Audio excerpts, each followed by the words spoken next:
I love that. Congratulations, guys. Thank you.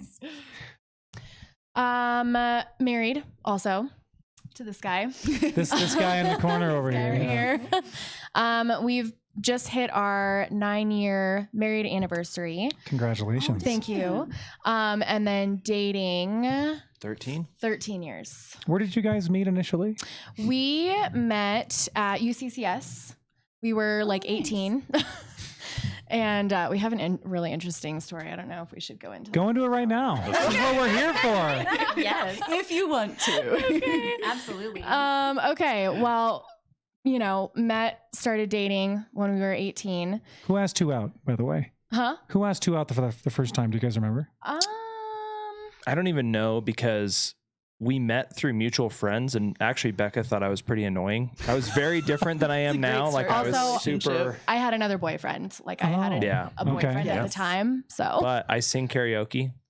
I do. So we went to Cowboys, and she was part of the friend group, and I was singing karaoke, and the rest is history. I love it. Also, oh my goodness, he did the butt scoot, which I don't know if butt anyone. scoot. Yes. Yeah, you can't recreate that here. That's unfortunate. We were It's too risque for you two. we were at Cowboys, and he got down on his butt in the middle of the dance floor and was scooting around on his butt. As in part the of a middle dance. Cowboys. Yeah. Of Wait, course. was this part of karaoke or? This happened Just something that before John or does. after. Yeah. I don't remember when, but it was in the same night. So, and then he taught me how to choose steps. So he kind of swept me off my feet. And this was all after I broke up with that other guy. Obviously. Well, I mean, we don't know that that's obvious That's until true. you tell us. That's so. true. So it was really fast after that. He asked for my dad's blessing only 2 months in. Oh my So god. we were still 18. That's cool. Wow. Yeah. Well, it is cool, but there's a catch. So What's the catch? well, we've been engaged twice. Really? Oh, interesting. So yeah, Okay. so if I'm being honest, I think I just felt a lot of pressure to propose. Like Yeah. Becca was kind of laying it on thick. Like, she made it very clear she wanted me to propose. He told me So- when he bought my engagement ring. Yeah. So. Oh yeah. Which was a bad move. But I was like, okay, well, she clearly wants me to propose, so I'm going to. And then after I did it, I just felt like, man, this might not have been the right decision because I didn't have a stable career. I was still living with my mom, and I didn't have a house or anything. I just felt like there was no way that we'd be able to get off on the right foot in our relationship if we were married. So I was like, well, I'm probably going to call this thing off. So I called it off. Oh, wow. Yeah. Interesting. Yeah. I mean, that makes sense though. Yeah. And, thankfully our relationship was strong enough that we were able to overcome that, but, it would have been years after that I proposed again. And at that point, I kind of hit all the benchmarks for what I was hoping to have in order to be married. And I know same with Becca, just to have some stability. And then obviously the second time around, smooth sailing. How did you guys navigate that conversation? Because I feel like that could be a place where people would be like, you don't want to be with me, I'm done. So how did you navigate that, Becca? So he told me, we're just really young. I'm just not ready for this. And, I knew that I had put it on, pretty thick the first time. And I knew that he kind of just did it because I wanted him to. It was a really lame proposal, so. No, the first one. Okay. I'm sure the second one was legit. This is how you know this is like actually true, right? Yep. Yeah, I mean, like he really just did it because he was trying to make me happy and trying to do what I wanted him to. And again, I was a crazy 18. How old? 18. I was 18. So 18. Yeah. Mhm. Actually, we were 19 because it was a week before our 1 year being together that he proposed. So when you first look time. back at like how old you were when this was happening, why do you think you were kind of pushing so hard for marriage at that point? When I was younger, marriage meant security. Mhm. And I had kind of always been looking for that. And so it was once we lock it in, he's stuck with me and that's it. So yeah, I was, and he told me, and he showed it to me. So I knew what it looked like, the ring. It was all And I over. wanted it. It's all over. So How long was in between the first proposal and the second one? So though? then we were actually engaged for a year. A full year. A full year that first time. And then he came to me at the end of that year. And then I knew he was right. I knew that we were too young. I knew that we weren't ready for it. So I was like, okay, I understand, I kind of agree. I knew, kind of all along. And was that pretty hard at the time to go from being engaged to, I guess, not to back to dating? Yeah. Especially after, like everybody expects that you're going to get married. Sure. So when you tell them like, oh, well, we're not engaged anymore, that's a difficult conversation to field the first, 100 times. How did your families feel about the non-engagement afterward? I don't really remember, honestly. Yeah, I don't know that my family was just like, you got to do what's best for you guys, so. Yeah. Yeah. So, so we were together. So we were engaged for a year, and then we were just dating for a year, and then he proposed again. So was it like 3 years in? And then we were engaged for almost a year the second time, and then we got married. So we were together for 4 years before we got married. Okay. Did you feel like that was an appropriate amount of time at that point? It was perfect. For sure. Yeah. Because this is a nugget that I got in premarital counseling when we were going through that there's two different types of love when you have a long-term relationship. There's passionate love, which is what you experience in like the first 6 months, what people would call the honeymoon phase. And then there's compassionate love, where you genuinely can see yourself being with somebody for a long period of time, and you genuinely care about that person and their interest and their success. And I just feel like with the first go round of being engaged, we were still in that like passionate love phase. Sure. And we had never really broached the true compassionate love that a long-term relationship should have. So as difficult as that was, and as terrible as I felt about it, I think it was ultimately the right decision. So this actually jumps into one of the questions that we had for tonight's panel. Anyway, I'd like to get everybody in on this. Should you ever marry young? Because I'll kind of preface this by saying there's a lot of people like in the dating world that push like getting married young as like this is the best way to set yourself up for like future success in your relationship. You can grow together for a longer period of time.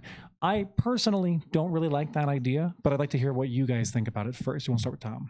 Sure, yeah. So I genuinely feel like I was pretty young when we got married. I think I was 25, and by modern standards, that I think that counts as young. And I do think that there are some advantages in terms of building a life with someone to start young. But I don't think that it necessarily makes your relationship any more likely to be successful. Well, let me add something to any this. particular age. Yeah, let me add. Sorry, when I say young, I mean like let's say 18 to 21. I'll say anything after 21. When we got married, I'd literally turned 22 Oh the yeah. month before. So like I was a baby. And I will say, so like we have kids, and if one of our kids told me at 19 that they wanted to get married, I would be almost certainly against it. I would be counseling them to wait, because I think there's so much maturing to do in your late teens and early 20s that committing yourself to a marriage before your brain is even fully formed just sounds like a recipe for regret. Yeah. I mean, I would not. It's funny because I do think that there were immense advantages to us being married so young. We absolutely grew up together. We built our life together. We did all these things. But I mean, we have an 18-year-old kid, and if she was like, "I'm getting married," we'd be like, Red flag. No, you're not.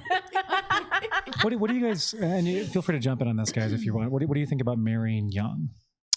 I mean, for me, we did marry young because we would have been, what, 22? 22. Yeah, 22. So I guess my opinion is the whole idea of us getting married and having that stability was really important. So I don't know that it's necessarily an age thing, but I think setting yourself up for success before you take that leap, because the idea is that once you get married, hopefully you're not, right. That's it, right? And they say one of the biggest struggles with relationships is financial troubles. Yeah. Sure. So even just having a little bit of extra stability to be able to navigate that, I think that's more important than an age thing per se.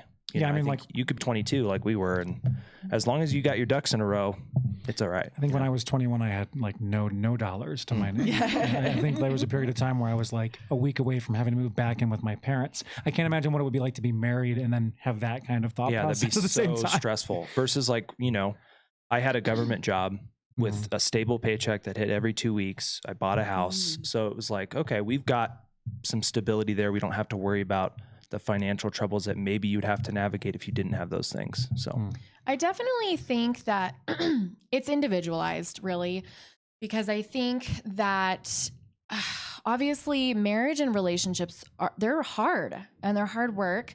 And I think as long as you are committed to that person and committed to figuring things out, I think the benefit to marrying young is like we grew up together. We became adults together. We, and since being together since 18, we grew into the people who we were going to be together. And so even though we're so opposite in a lot of ways, we complement each other. Like I would say really well. And so, but I think that, when you get older and then you get married, I think that can be challenging because, you tend to become more set in your ways, your beliefs, your habit patterns, your lifestyles, all of those things. The older that you get, the more set that you are in those things. And marriage requires sacrifice. And, when it's difficult to give those things up when you've been living that way for 30 years or however long. So I think that but like obviously when you're older and your brain is developed, you're the person that you're going to be. And you don't like wake up and you're like, oh my gosh, who did I marry? Because this person has become a crazy person or like, I don't like this person I don't like who this person has become. I think that there's benefits to both and it's just very individualized and it just depends on, I think, the people and the story and the willingness to commit and to sacrifice and the understanding. Like I probably won't provide details just in respect to my family members, but marriage in my family means nothing. The commitment means nothing in my family. And so, just the seriousness, as long as the two people understand this is for life. In it for the long haul. And like, I'm not just going to get married because, for me, it was a security thing. Yeah. That would have been a mistake because it would have been for the wrong reasons. As long as it's like, we're in it together for our entire lives, no matter what happens. I think that that's the main. I'll definitely want to jump into some not issues, but like some elements of what you said later in today. But Aaron, it looked like you wanted to say something, or maybe not. Just kidding. I thought you were.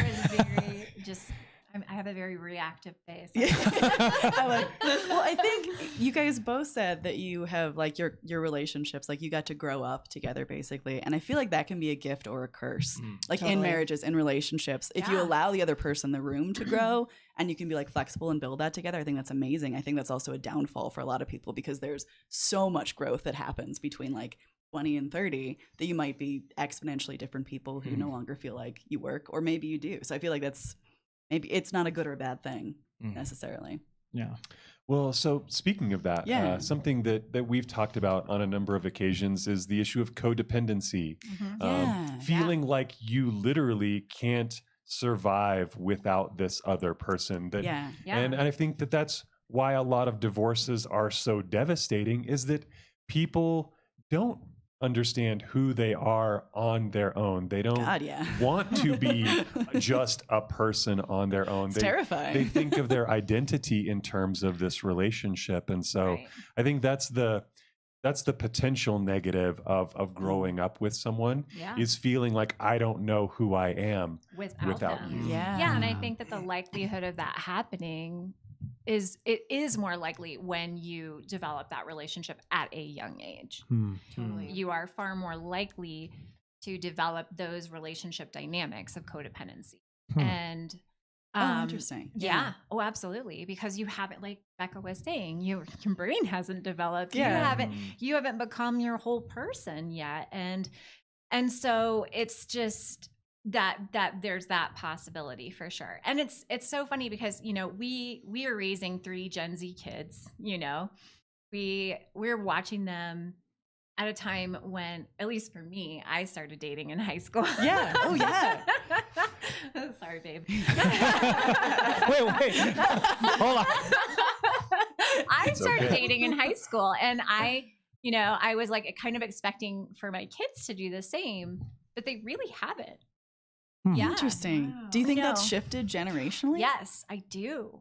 And I do think that what we're seeing and like the phenomenon that we're seeing around dating is because there is a lot of confusion in the generation just behind us. I think there's a lot of confusion about how to relate to one another, because I think there's some understanding that they want to do things differently. And so there really isn't a template that they're following. They're kind of specifically for dating, you mean? Yeah. Oh, absolutely. Yeah. I mean, Tom and I literally had a meet cute. Like, like we really and truly like ran into each other and like lightning struck. Yeah. And that was literally our beginning. Yeah. But that's not how the generation just behind us is dating. They're using apps. And they're doing it completely differently. They're following they're forging their own path. Yeah. They're not really following the template that generations before them have laid for them. And so I think it's cool to kind of like analyze that and look at that, but I don't know how relevant that's going to be for the next. Yeah. Do you, from your kids, I mean, I feel like when I was a teenager, like having a boyfriend or having a girlfriend was like the thing to do and the thing to be and like made you somebody, in high school. Do you feel like that's not the case now? Or maybe the opposite? Very opposite. It's been fascinating. And my kids are extremely social. They're, my son plays a ton of sports. Yeah. My daughters are in a ton of activities. They engage with a lot of people. And they actively avoid dating. They actively avoid committing to other partners. That they seem to shy away from that. It's super rare in their friend groups for anyone to do that. And so it's just not as common. And like statistically, like they're engaging in adult activities at a much older and older age, far older than we did, for sure. That's super interesting, because we've been reading studies about like promiscuity and stuff like over the ages and like when people start having sex. And it's interesting that now it's sort of the pendulum's going the other way again. Oh yeah. Yeah. Yeah. And teen pregnancy has declined so significantly. Wow. Yeah. Oh yeah. Like it's incredibly rare for even one student in like a very large high school to fall pregnant. Like, what do you think the main reason for this like phenomenon as you're describing it? What do you think the main reason? Better sex education, better access to birth control. I think that there's so much of that. I mean, definitely for our kids. I mean, both Tom and I are trained sex educators. That's right, yes. We both were trained through the Our Whole Lives program. So like our kids have, had an immensely more comprehensive sex education than we had, most certainly. So yeah.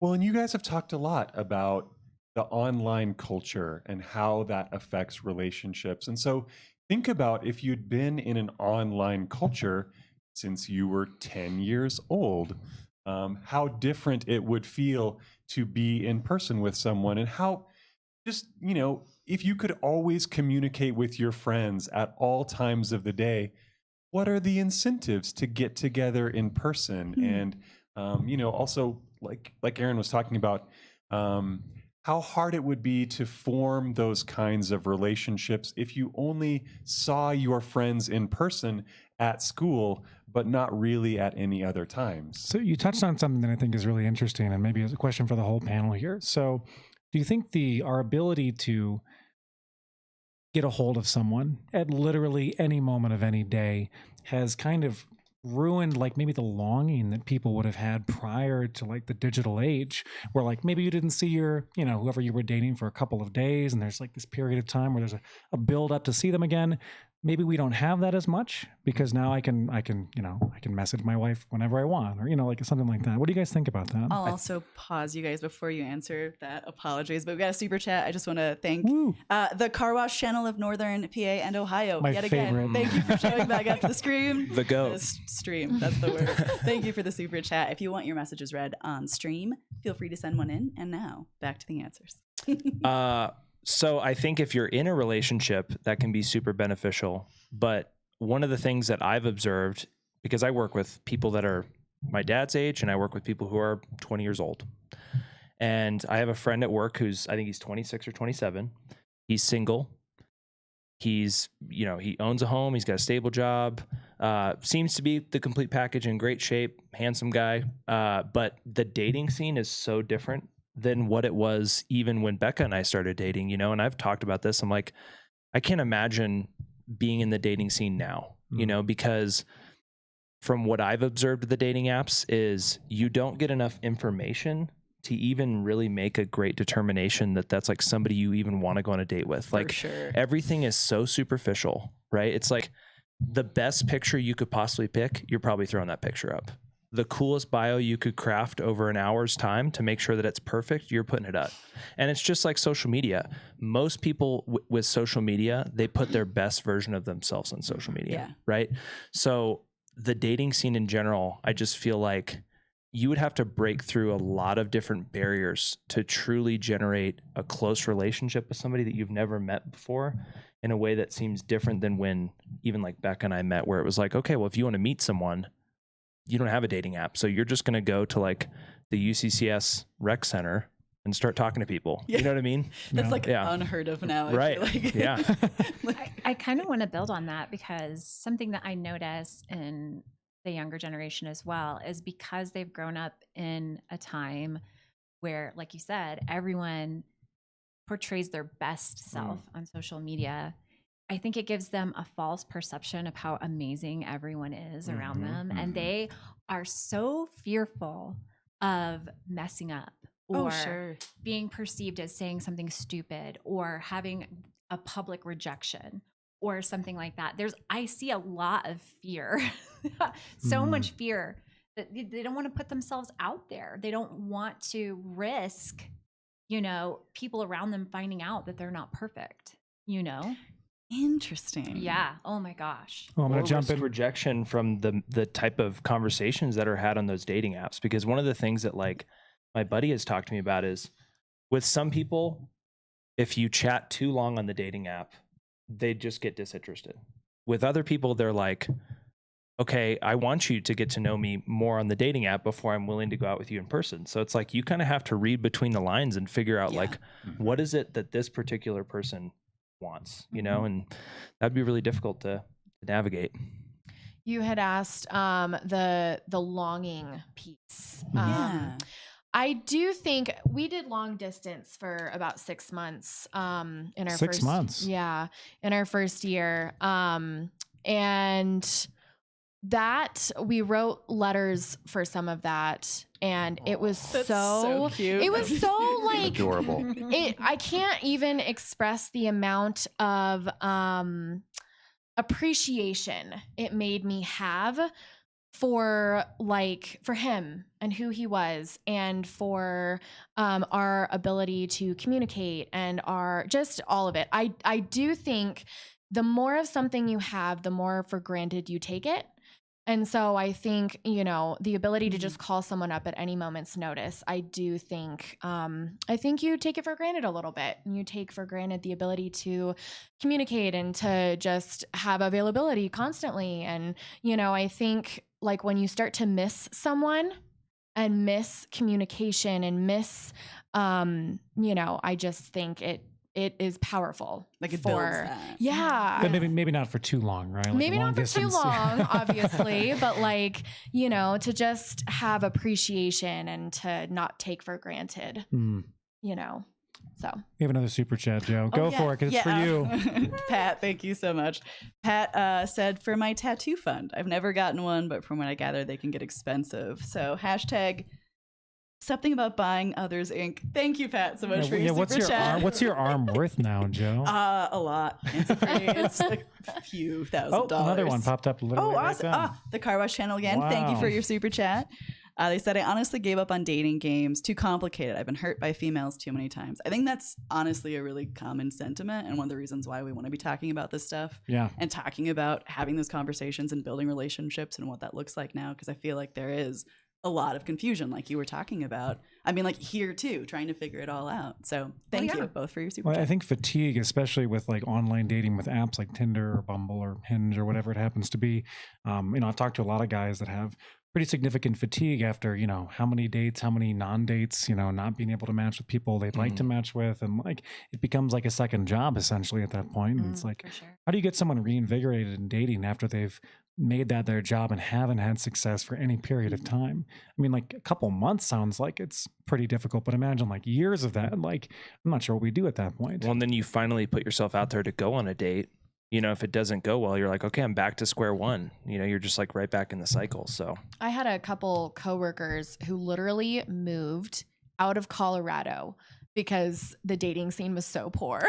Wait, seriously? Out of Colorado, like the entirety? I've heard that. Denver especially, they complain about something. I have heard people talk. I just moved up to Denver. So. I'll see it. Yeah, I'll see it pop up every now and again. Like Denver is apparently a particularly difficult place to date. Yeah, they just couldn't, like my two coworkers, they just didn't feel like they could meet any solid guys who were, just had the qualities that they were looking for.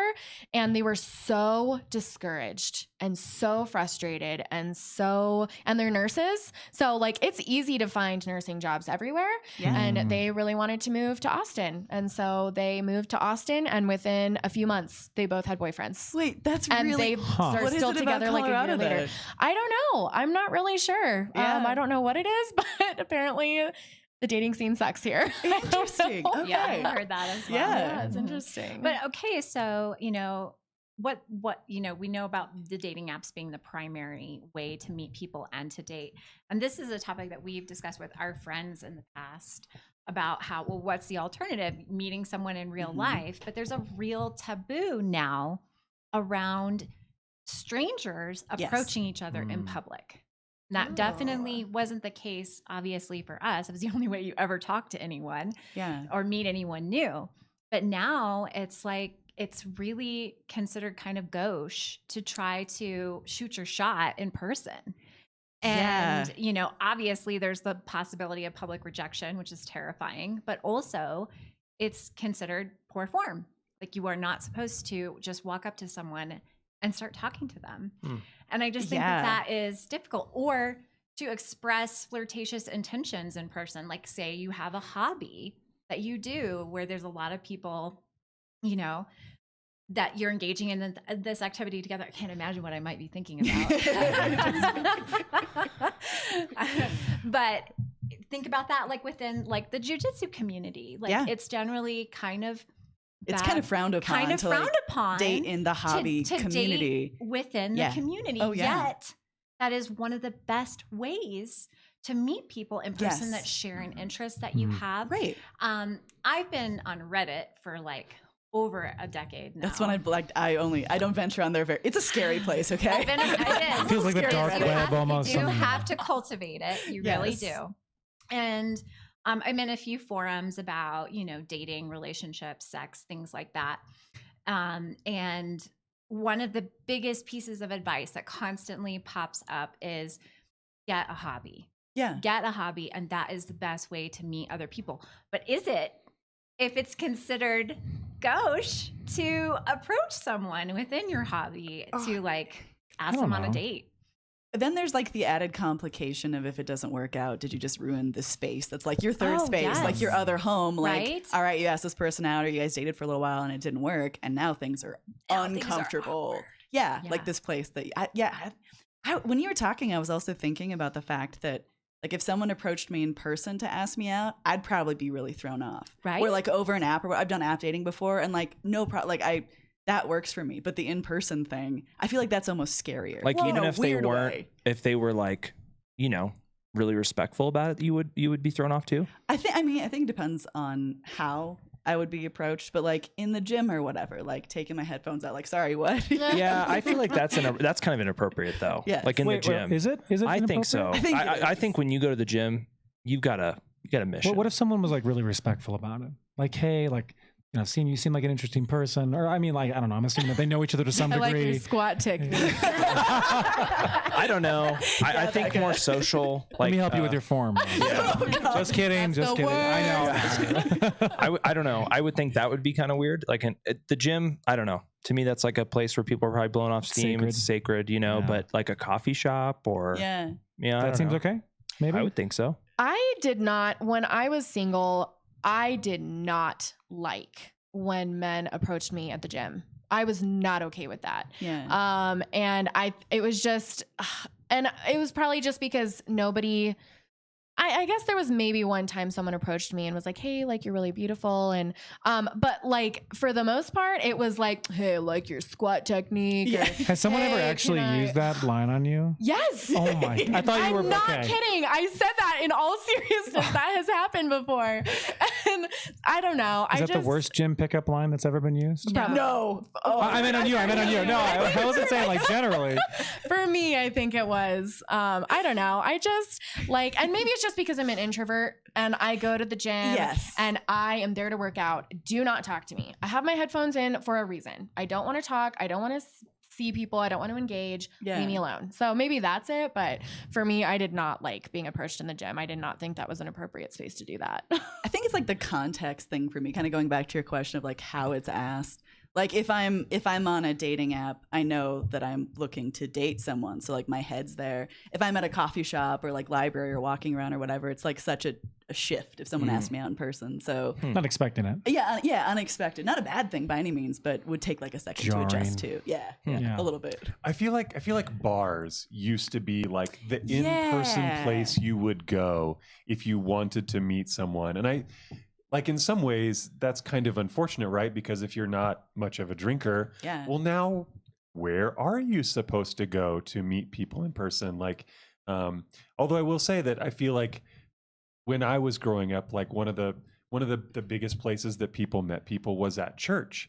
And I think that as our society has become less and less religious and like less church attending over the years, that's another place that we kind of scratch off the list. And so it's like, well, okay, so there's bars, maybe coffee shops, probably not the gym. So now it's like where? Am I supposed to do magic tricks at the park like a pickup artist in order to Why do I feel like that'd women? be either like really awesome or I don't know. So maybe not. creepy. So I'm just like, look at this. creepy. What's really interesting about what you talked about is when I was reading Modern Romance a while back, they talked about like the shift from where people used to meet, and especially even like used to like find who they were going to marry. It was generally in the proximity of like a few blocks from their home, and as soon as like dating apps became a thing, the shift was, I mean, it was already shifting to different areas beyond the church, beyond that to like more in-person stuff. But like as soon as dating like apps became a thing,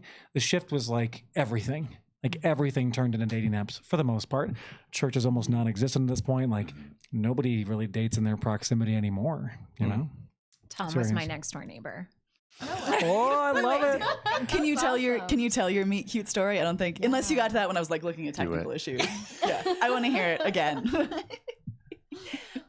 I see a lot of smirks. kids I love it. Oh, wait a minute. Hold on. I'm sure they're not watching right now. Well, I can give you like the PG-13 version. Yeah. You can go PG. Maybe like Balto is G. I don't know. Whatever's going to keep you monetized, right? You definitely don't want to. Not that the story is like You're that. really building it up right now. Just tell it. It's not. So we were next door neighbors. Like our apartments, like literally shared a wall. Oh. And so we had like these little. Sorry. Sorry, continue. Sorry. We have these patios out like in front of our apartments, and I had 3 roommates. My roommates had some friends over. I was out drinking on my patio. And sorry, it's not funny. Keep going. Sorry, my mind went to like the dumbest place. Sorry, just continue, Aaron. Don't listen to me. Right. And so I was out on my patio. I was 19 at the time in school, and we were just out drinking, having a good time, talking about some pretty racy things with 2 of the guys that were friends of my roommates. And then Tom walked by. and caught my eye. And I was like, I want to get him to stop. So what did you do to get him to stop? I said something real fun. Can you give us the PG version of that? Gosh. Oh, or Tomcat? She looked me dead in the eye and was like, I don't know any guy that wouldn't want to have sex with 2 girls at the same time. Oh, that's awesome. Hello. That's only PG-13, right? Oh, that's fantastic. And like immediately, like record scratch, dead stop. Hi, how are you? Okay, Let so me introduce myself. this is the perfect segue. So you talked about spark earlier. Okay, you talked about meet cute, right? Yeah. I'm assuming like we could interchange spark in there. Yeah. Yeah. How important is having a spark when you meet someone to longevity? We'll say like a successful relationship, whatever that means to you. So for me, spark is really important, at least in the early time. But I want to let you guys jump in on this. Anyone can jump in, Joe yourself included. So he had mentioned when we first met, I thought he was really annoying. Spark. So was there like when you, okay, let me ask specifically about this. So like the first time you remember meeting John, was there any spark? Oh no. Like none? No spark. So at that time I was dating. Okay. So our first meeting, this is how. Oh, that's right. You were dating somebody else. I was dating somebody else. And honestly, I'm trying to figure out how to say this in a way like, yeah, because I was dating somebody, I think that might have been part of it because I was like off the market, obviously. But so this was such a like weird way to meet, but we like went to the UCCS rec center and we were working out and it was like a group thing. Don't ask people out at gyms. Yeah, John. And so it was my boyfriend at the time and then his best friend was John's best friend. So it was like the 4 of us working out. Yeah. And I just thought he was like so obnoxious. And I was like, like, why specifically did he come off that way? because at that time he was a more intense version of what he is now. Oh, God. Like he's kind of like, no, just kidding, John. Wait, you know, settled down. It's just like, what does that even Working mean? out obnoxiously somehow? It was his or- like humor and his like, you know how he's like always like singing in like a weird voice. No, they don't know and, that. Well, no, and I'm like trying to figure out like what you show people. Like Throwing him under the bus. I'm waiting to hear that she didn't feel the spark until the butt scoot. Like, that's the moment. She's right? only human though. The butt scoot gets them all. So like I don't know, I just he was just very like just obnoxious and like cracking jokes and like That very is so loud obnoxious when people crack and jokes. just very like I don't know, just kind of like douchey, and I just got picked up this like douchey vibe. Yeah. He wasn't at all, but there was the vibe that I was So this is picking like up. the best turnaround success story ever. Yeah. It You is. literally is. took what sounds like an awful first Yeah. meeting and made Yeah. made that your wife. Like A that's true- pretty amazing. Like, that's Yeah, pretty I would cool. agree. A true Yeah. rags to Be riches. learning. Yeah. Rags to riches. So then, okay, so that was our first meeting. And then I broke up with that guy. And then the Cowboys night was, we had all gone out as a group and it was like a big group date thing. And it was like 10 of us there. And then, so the butt scoot was like hilarious. And then he taught me how to 2-step and then the karaoke thing. Oh. But then at the end of the night, we talked too. It wasn't just the funny stuff. We like talked and we had like a serious conversation. And Do you remember what about? Probably how she thought I was a douche. I think you had mentioned like that he had mentioned that he took his sister to church with him. And his sister has Down syndrome. So like that he took his sister to church with him, and I was like, "Oh, okay." And I'm a churchgoer, and I've always been a Got it, churchgoer. yeah. And so I think that was probably what sealed the deal for me. And The church element? yeah. And like Ah. hearing him say that he took his sister with Down syndrome to church and just being like, okay, clearly he's amazing. Like if he's a good brother, and the fact that he goes to church and he's hilarious and he's, and we had exchanged numbers at the end of the night, and we had, the more that I got to know him and the more I don't really remember. I think because the first time that we hung out, just the 2 of us, we went to church and took Lindsay with us. And so I think that was probably when the spark came in, was No, it was the night with the butt scoot. I love that. So I it can be hilarious. that spark was sort of built. Yeah, through it connection, grew over through doing time. activities together. It grew over time. Yeah, interesting. Yeah. That makes a lot of sense. I'm going to jump in for 10 seconds. Chat, are we still having weird buffering issues here? Can you guys all see it? Is it working okay now? We must have some sort of internet connectivity issue. Yeah, so I disconnected from the internet and I can see I think the internet streaming speed is very low in this neighborhood tonight for some reason. So the replay will be good to go, but unfortunately our live stream is a little bit glitchy. A little bit slow. Appreciate you guys sticking with us. Yeah, thank you guys. Also, we saw your other super chat. We'll get to that in a moment. Car wash. We will get back to that in just a moment. Where were we? Apologies. No, it's okay. Joe, I'm sure you have a question next on the docket.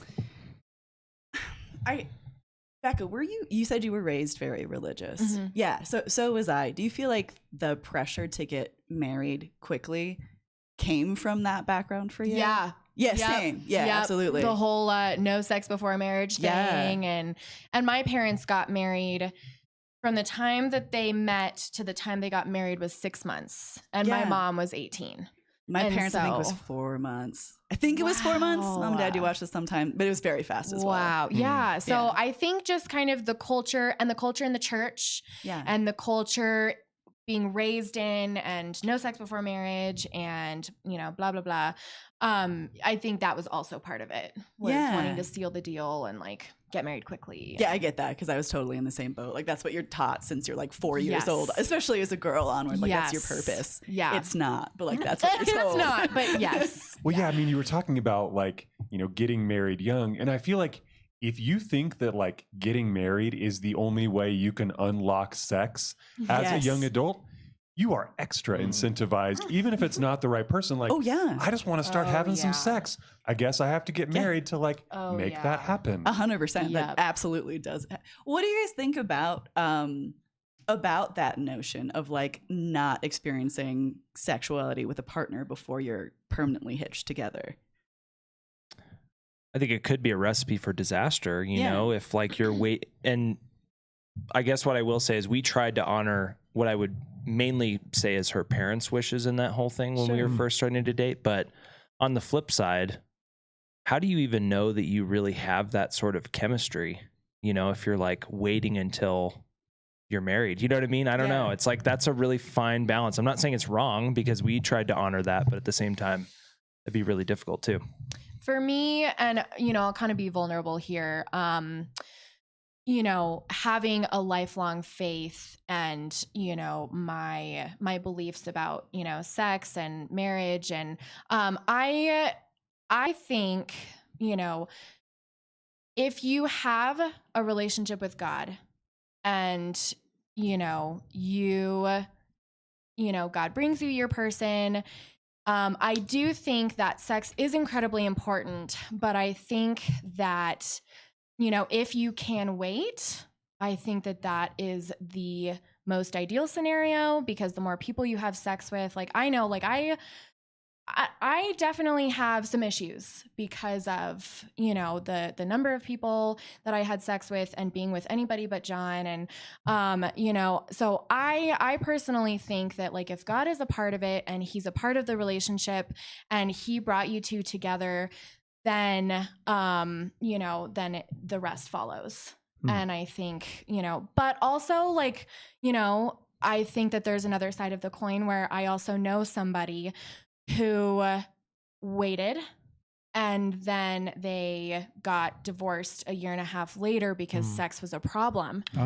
Because not only were they like not, what's the word? Like they couldn't relate on that. And I do think, unfortunately, not the God part of it, but the church part of it, I think honestly, the church really messes with people and the idea and it did with of us. sex. It did with us. Anything you'd be willing to speak on? For sure. We knew like, okay, we're trying to honor what I would like I said, mainly I think it's probably your parents' wishes more than anything. My parents are divorced. They were divorced when I was 12. Neither parent really cared if we were doing that. But we were like, okay, well, let's do premarital counseling through a church. And they were like asking us some questions before we could do premarital counseling. I was volunteering at the church at the time. And they said, well, have you had sex before marriage? And I'm like, well, I could easily lie and say no, but I'm going to be honest. So I said yes. And he's like, all right, well, you're off the volunteer team. And we're gonna delay your ability to even go through premarital counseling until you can show us that you're willing to be abstinent. Holy shit. So I'm like, are you serious? Like, we're here coming to you saying like, hey, we want to, do the right thing here. That's absurd. Yeah. So it totally has the ability to like ruin it as well. And going back to what you said, I think you hit the nail on the head better than I could. I think if you don't know that side of things, you're kind of rolling the dice that when you get married, you may have some of the issues that you're talking about if you've never, I'm not, again, I'm not telling people you should or shouldn't. It's just that's a possibility. So I had a very similar experience with premarital counseling through a church where, I moved out here to Colorado to follow Megan because she was working out here. And we started premarital counseling because we were engaged. And I was like, all right, like this will be good. Like this will be a nice way to like, kind of like move into marriage. And it was like one of the most stressful, awful things I've ever done in my entire life. Oh no. They told me to move out of my own home and get an apartment for 4 months before we got married. No. Stop sleeping in the same bed, like none of that. And just made me feel like absolute garbage. Yeah.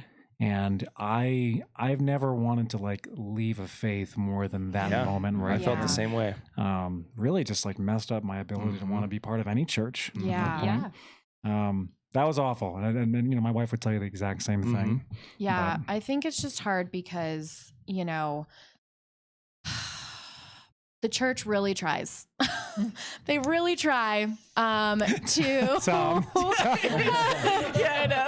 They think that, they're doing the right thing and they're encouraging people to follow the faith and, all of that stuff. And unfortunately, like I think every single person has a story like that. It feels like they're just just throwing shame out there everywhere. We did premarital counseling How'd it through go? church as well. Well, and we had a similar experience, and so I'm sitting here wondering because I value therapy and counseling. I love and therapy. all those things, and I'm realizing that it's interesting that within the church, it's advised for you to go through premarital counseling before you married.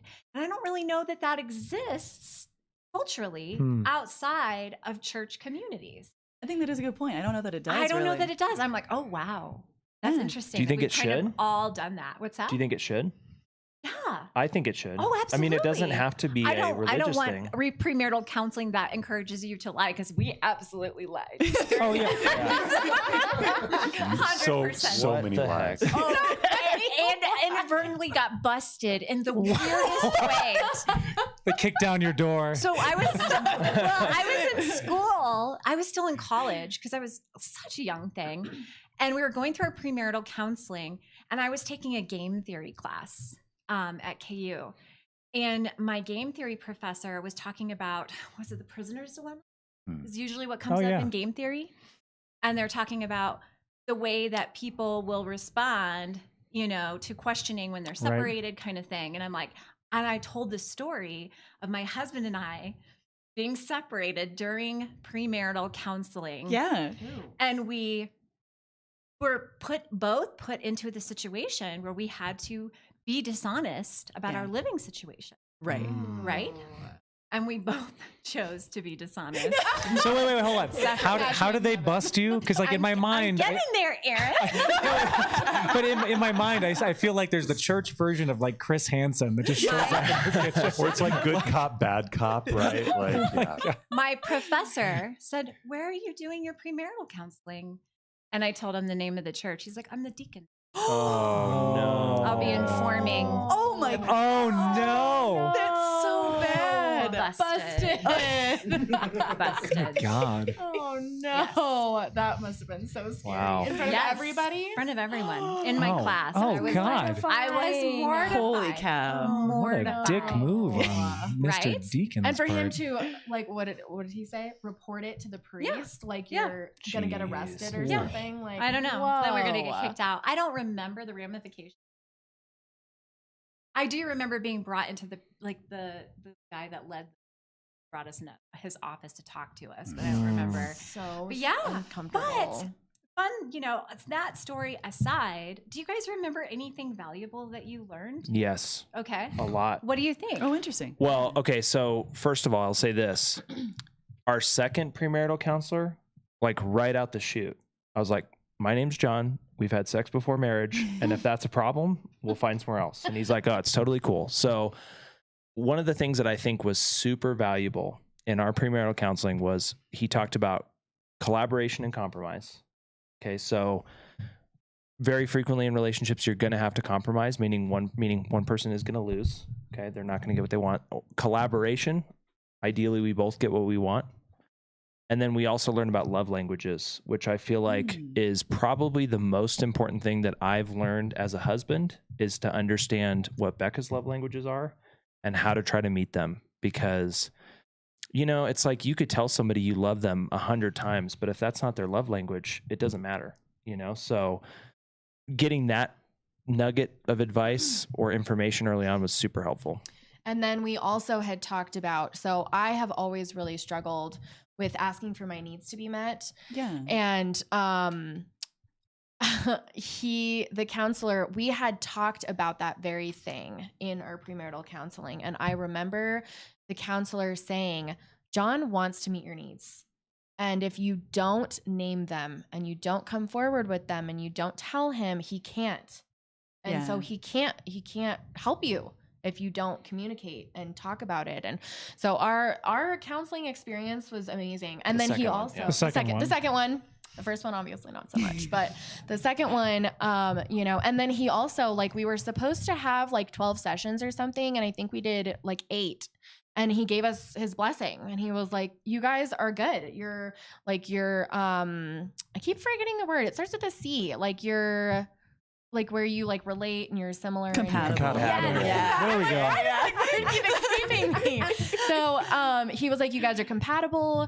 You get along really well. You have a lot in common. You like all of those things. And so that was sort of our, like, obviously we were going to probably get married regardless, but that just made me feel like we were in a really good spot and like we were ready to move on and, get married. And so I don't know, for us, it was a really valuable experience. I'm so sorry that you guys had such a terrible experience. I distinctly remember like maybe one good thing that came out of it. And it really genuinely was like our first foray into any kind of like counseling or discussions about our relationship.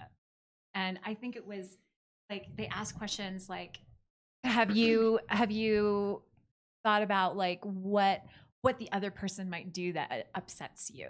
Have you discussed that? And we really hadn't. And some like good information like came out of that. But I have to say, like, that was probably the one like nugget. And mostly it was, because we both grew up in the Catholic Church. And as a Catholic, you go through so many ritualistic ceremonies, and there's preparation for all of them. Yeah. And it is so long and boring and constant. And so this felt like that. And that's another check mark. Yeah. Like, it was another of those series of classes that we were going to have to go through before we could receive the sacrament of marriage. Yes. And just like first communion or confirmation or first confession, there's so many of these rituals that we would go through. And so that's all this was to us. Yeah. And I think it's telling that we didn't take it super seriously. We eventually left the church, of course, but yeah. As one does. As one does. Joe, do you want to get to our other super chat? Because it was a question that we can ask the panel. Okay. Yeah, we're getting back to you, car wash. Yeah. Apologies. They like this. Oh, yeah. Yeah, thank you for the super chat. If you want your questions read, super chat is the way to go. So they asked, what advice would you give to start dating? How do you guys go about getting back into the dating game? Ooh, interesting. Getting back into the dating game. That's one for Joe. Yeah, I mean, I don't know. Take it away, Joe. Not the person to ask on this right now. I'll think on that. And I want to come back to that question because I think it's a really important part of what we're all talking about. But off the top of my head, I'm not sure. I feel like the place that I'm going immediately is try to make yourself the best version of yourself, especially if you've had trouble like enticing someone to date you, if that kind of sounds weird, trying to like become the best version of yourself is probably a great way to like increase your chances of finding somebody. I think like getting physically fit has been one of the best things I've ever done for myself. Like working out like 4 to 5 days a week, like just makes me feel like a new person. Like losing some weight, I was eating like garbage for a long time. And I think complacency in our physical health is like a really big deal. I also think that like, trying to succeed in something, whether it's business or some sort of hobby where you can build something over time. I think people like to see individuals that have something interesting going on in their lives. Even if it's like kind of nerdy or something, like at least you're doing something and going out there and like having fun. Like passionate about something. Oh, yeah. For yourself, genuinely. You've talked about this too. That's super attractive. I think. You don't care if someone's making like a shit ton of money, but like as long as they're doing something that they're passionate about, it's good to see that in people. Yeah, I think it speaks to maturity and knowing yourself a little bit when you can, like when you invest in those things for yourself, and it like makes you a healthier person. And I think healthier people are more attractive. Yeah, but that's like where I would start. What about you guys? For me, I don't know if this is the correct answer or not, but one thing that really worked for me when I was dating and when I was younger was like I've kind of just always been a very open person, and that always seemed to work really well. Like it was very quick for me to get into relationships and to start dating people because I just was like open about myself and my life and who I was. This is a question that we actually asked last time is how soon do you show your true self to a prospective person that you're looking to date? And I think like last time we talked about it, it was like immediate. Yeah. Like you might turn off some people immediately, but you probably weren't going to work out with those people anyway. Yeah. Honestly, for me, I was kind of like, that's kind of how you weed them out. Like if I'm showing my true self and you don't like it, then be gone. Like, I mean, this is me. Good and if you don't like it, be gone. Be gone. So like, I don't know. I always showed, and this is probably not necessarily a positive thing, but I don't have very many boundaries with like things that I probably shouldn't share. I'm probably a little too open and honest about pretty much everything. And so, but people always really seem to like that. Yeah. So John's like sweating over here. I was like, oh my God. What have you been telling people? So like that always really worked for me. I think that's so refreshing though, especially where I feel like people are guarded in the digital world. I mean, like being open and your true self, I think is so refreshing. I think a lot of people probably love that. Well, and I think that in like something that I have found really helpful in like getting back into dating in the last year and a half is being really clear with my intentions and like communicating those. And I think that's probably one of the reasons why like I've dated people and I've never had necessarily terrible experiences. Like some things didn't work out, but letting someone know exactly what I was looking for and what I wasn't looking for. Like, did I want commitment? Did I just want to like go out and have a fun time? Like whatever that was. And like conveying that I have romantic interest in you or I'm attracted to you and being explicit with that versus sort of like the dancing around thing. I was like, I don't want to dance around. Like I'm tired. So let me just tell you what I'm looking for. Is there anything that you would choose not to reveal in a first date specifically? Oh, certainly. Like what would it be? I mean, I don't usually talk about what I do for work. I don't usually talk about. Okay, well, how many dates in until like you talk about YouTube? I mean, I'd like it to be quite a few. Hold on, I've got a good question on this. Have you ever dated someone that knew? Yes. Okay, how was that? Awful. I went on one date where someone knew who I was from social media and didn't tell me till we got there. Oh. And then like pretended that he didn't know for a little while and then was like, I'm just kidding. Like I followed you. I'm like, no. Creeper. I was like, no, I don't like that. And it's was it weird. The pretending not to know prior? Yeah, I think that was a big part of it. And also like I'm very open online with a lot of experiences that I've had in life. Like I can be very, I think, authentic and vulnerable in front of a camera and say things that I don't necessarily want my first date to like Google about me, because my life is pretty open on serious subjects. So that's such an interesting thing, right? Yeah. Like you're talking to millions of people publicly. That's way easier than talking to someone in person. but someone you're like actually maybe looking for, like it feels weird. Yeah. Why? Oh, yeah. Like that, isn't that kind of strange? Not strange. That's maybe the wrong way to say it. But like you're more comfortable talking to your audience than like someone you're romantically interested potentially with. Yeah, I think there's a lot of elements that go into it, but I've always like putting what I'm feeling or what I'm thinking into words for other people helps me think through it. And there's also the component of like being able to edit it, being intentional with what I'm saying. I'm alone, so I can reflect really easily. I can think easily. I don't get scattered.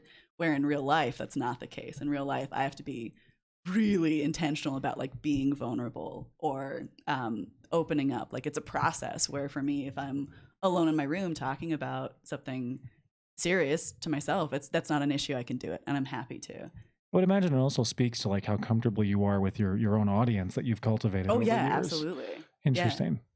Yeah. So only one person knew you prior? Yeah, only one person knew me Thank prior. God. And when they're like, "What do you do for work?" I'm like, "Some public speaking, social media." How about you? I'm like, let's get past this question.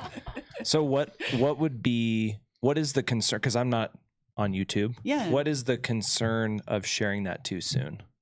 I think on the surface, there's sort of the like, technically I'm an influencer thing. And that's like, people have a lot of assumptions about what that means. And like, I must be like ditzy and dumb and not have a real job. Oh. So that's sort of like step one. But also I have been, like I've cried on camera about like going through surgeries and stuff. I've been very open about stuff publicly that like, if I'm sitting across a table from you, like I probably wouldn't be crying to you, telling you, about something. It's a different context. And I feel kind of guarded about the public part of my life with my personal relationships. Sure. Yeah. You brought up something I want to ask the panel too. So you talked about crying. Yeah. Oh yeah. Do you cry in front of your spouse? I'm mostly talking to the two men at the table here, and then I'll answer this as well. Have you, and do you? Only as of late. As of late. That's yeah. awesome. I mean, honestly, I think just because of my profession, the way that I was raised, I didn't ever have people in my family that cried. My dad never cried in front of me. He was a police officer, super just like rough around the edges. I heard tale of my grandpa crying, but the word on the street is that my grandpa would go to a separate room to cry. So he did it. We just didn't know about it. Very intentionally with people. Yeah. And so I'm a firefighter, so we obviously see some really bad stuff, and you learn to compartmentalize things, but that can bleed over into other facets of your life. And due to a totally unrelated thing in my personal life, I was like, well, I'm going to start going to counseling this year. Started doing EMDR, which EMDR is thebomb.com if you've never done it. Can you give like the 10-second version of what that is for people that don't know? Basically, the way that I understand it is there's different ways that you can achieve this, but what I did was I held paddles, and the paddles actuate your left and right side of your brain. And essentially what it allows you to do is process emotional or damaging things in a logical way that you otherwise couldn't if you were just trying to do it by yourself, which I've experienced. There's been times in my life where I'm like, man, I am like about to explode. I know that I need to get these feelings out. And I would like sit there and try to cry. Like, put like, does everybody know who Yaruma is, the piano player? No. I put like sad piano music on and like, like sit in the dark, like, okay, it's piano time to make you cry. It's time to cry. You know what I mean? And I just couldn't do it, but, working through EMDR and like, basically going back to my childhood and coming to where I am as an adult and like basically hitting the reset button on a lot of painful things that I've experienced. It's softened me in a way where I feel way more comfortable, being more emotional around Becca, being more emotional around my daughter, and not trying to act like I'm some macho masculine person all the time, Tom? Like that warms my heart, right? Because I feel like, like what John is describing is, one of the hallmarks of toxic masculinity is that we are not allowed to experience emotions. We're not allowed to process them. And I do think that that's a source of suffering for a lot of men, is that whatever trauma that you have from your day-to-day life or from your childhood or whatever, there's no way to release that without being able to cry. And if you feel like crying is something that makes you less of a man, you're just going to have a hard time with that.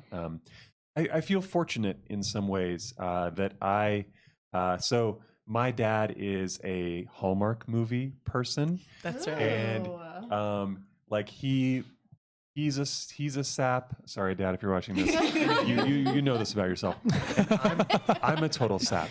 I will cry at even like sad commercials. Like it doesn't even have to be a movie, right? Like they just get your heartstrings. I know what you're talking about. You can push that button so easily. She found her Visa card. It was amazing. Yeah. And I do think that like, this is one of those things that I really hope for our son, that he grows up in a world where men are much more comfortable being emotional, that we're comfortable sharing our feelings with each other. And also men need therapy. So turbo dudes, go to fucking therapy.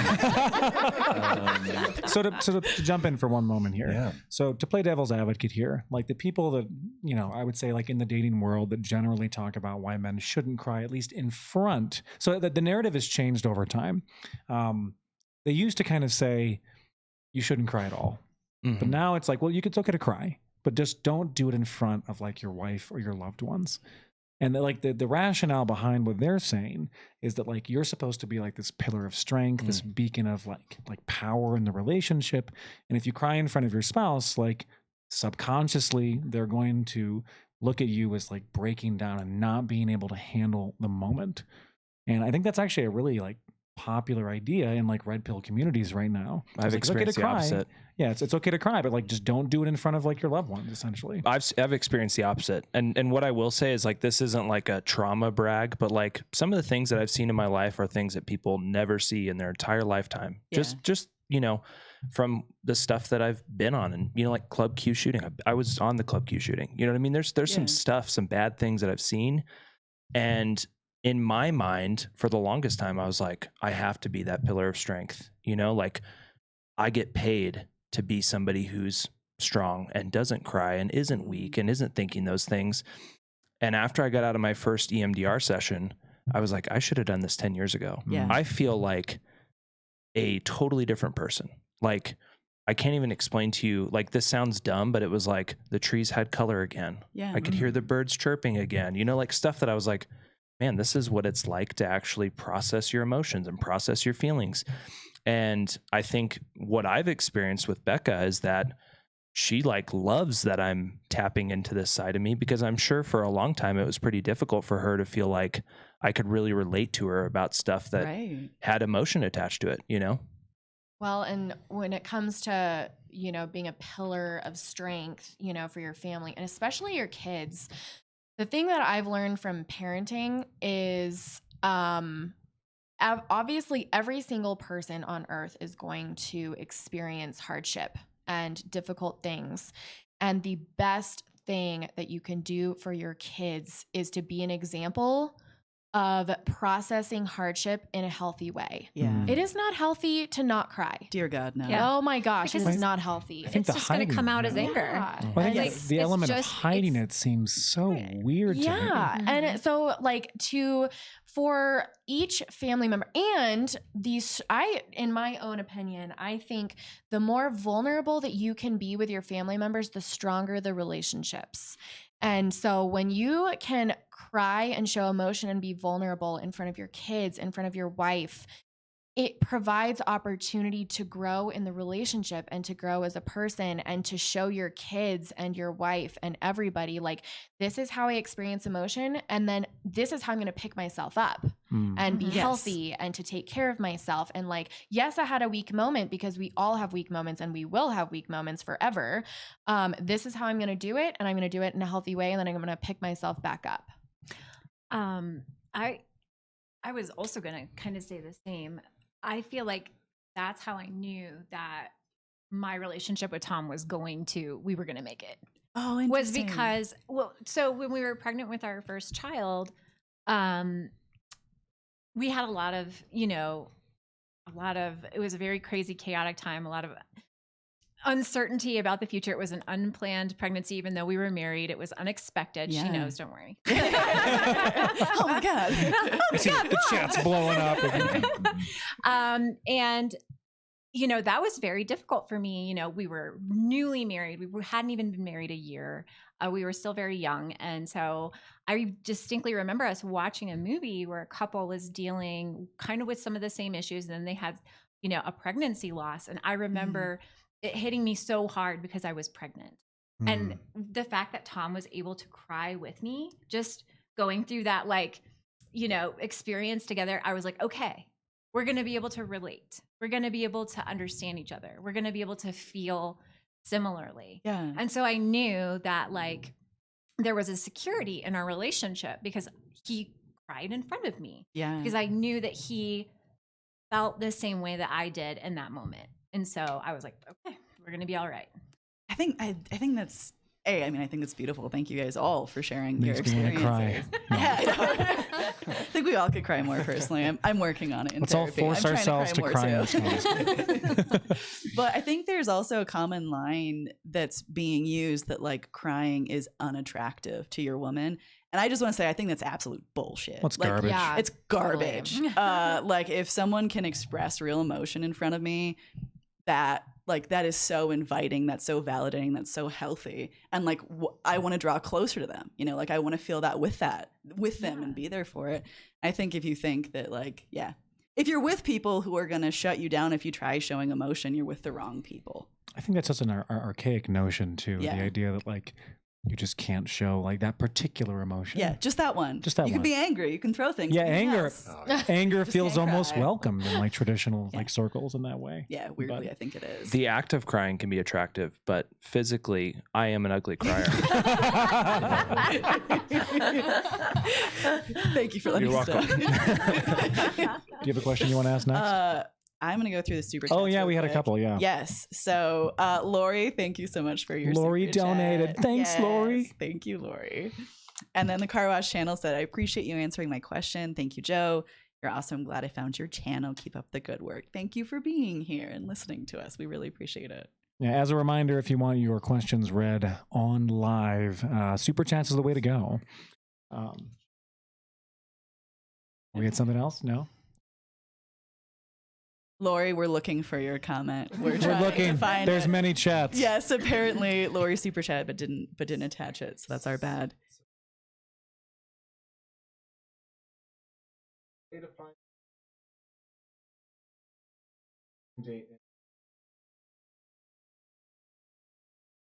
Got it. Okay, fair. Oh, I like yeah. that. I think that's a good suggestion, Lori.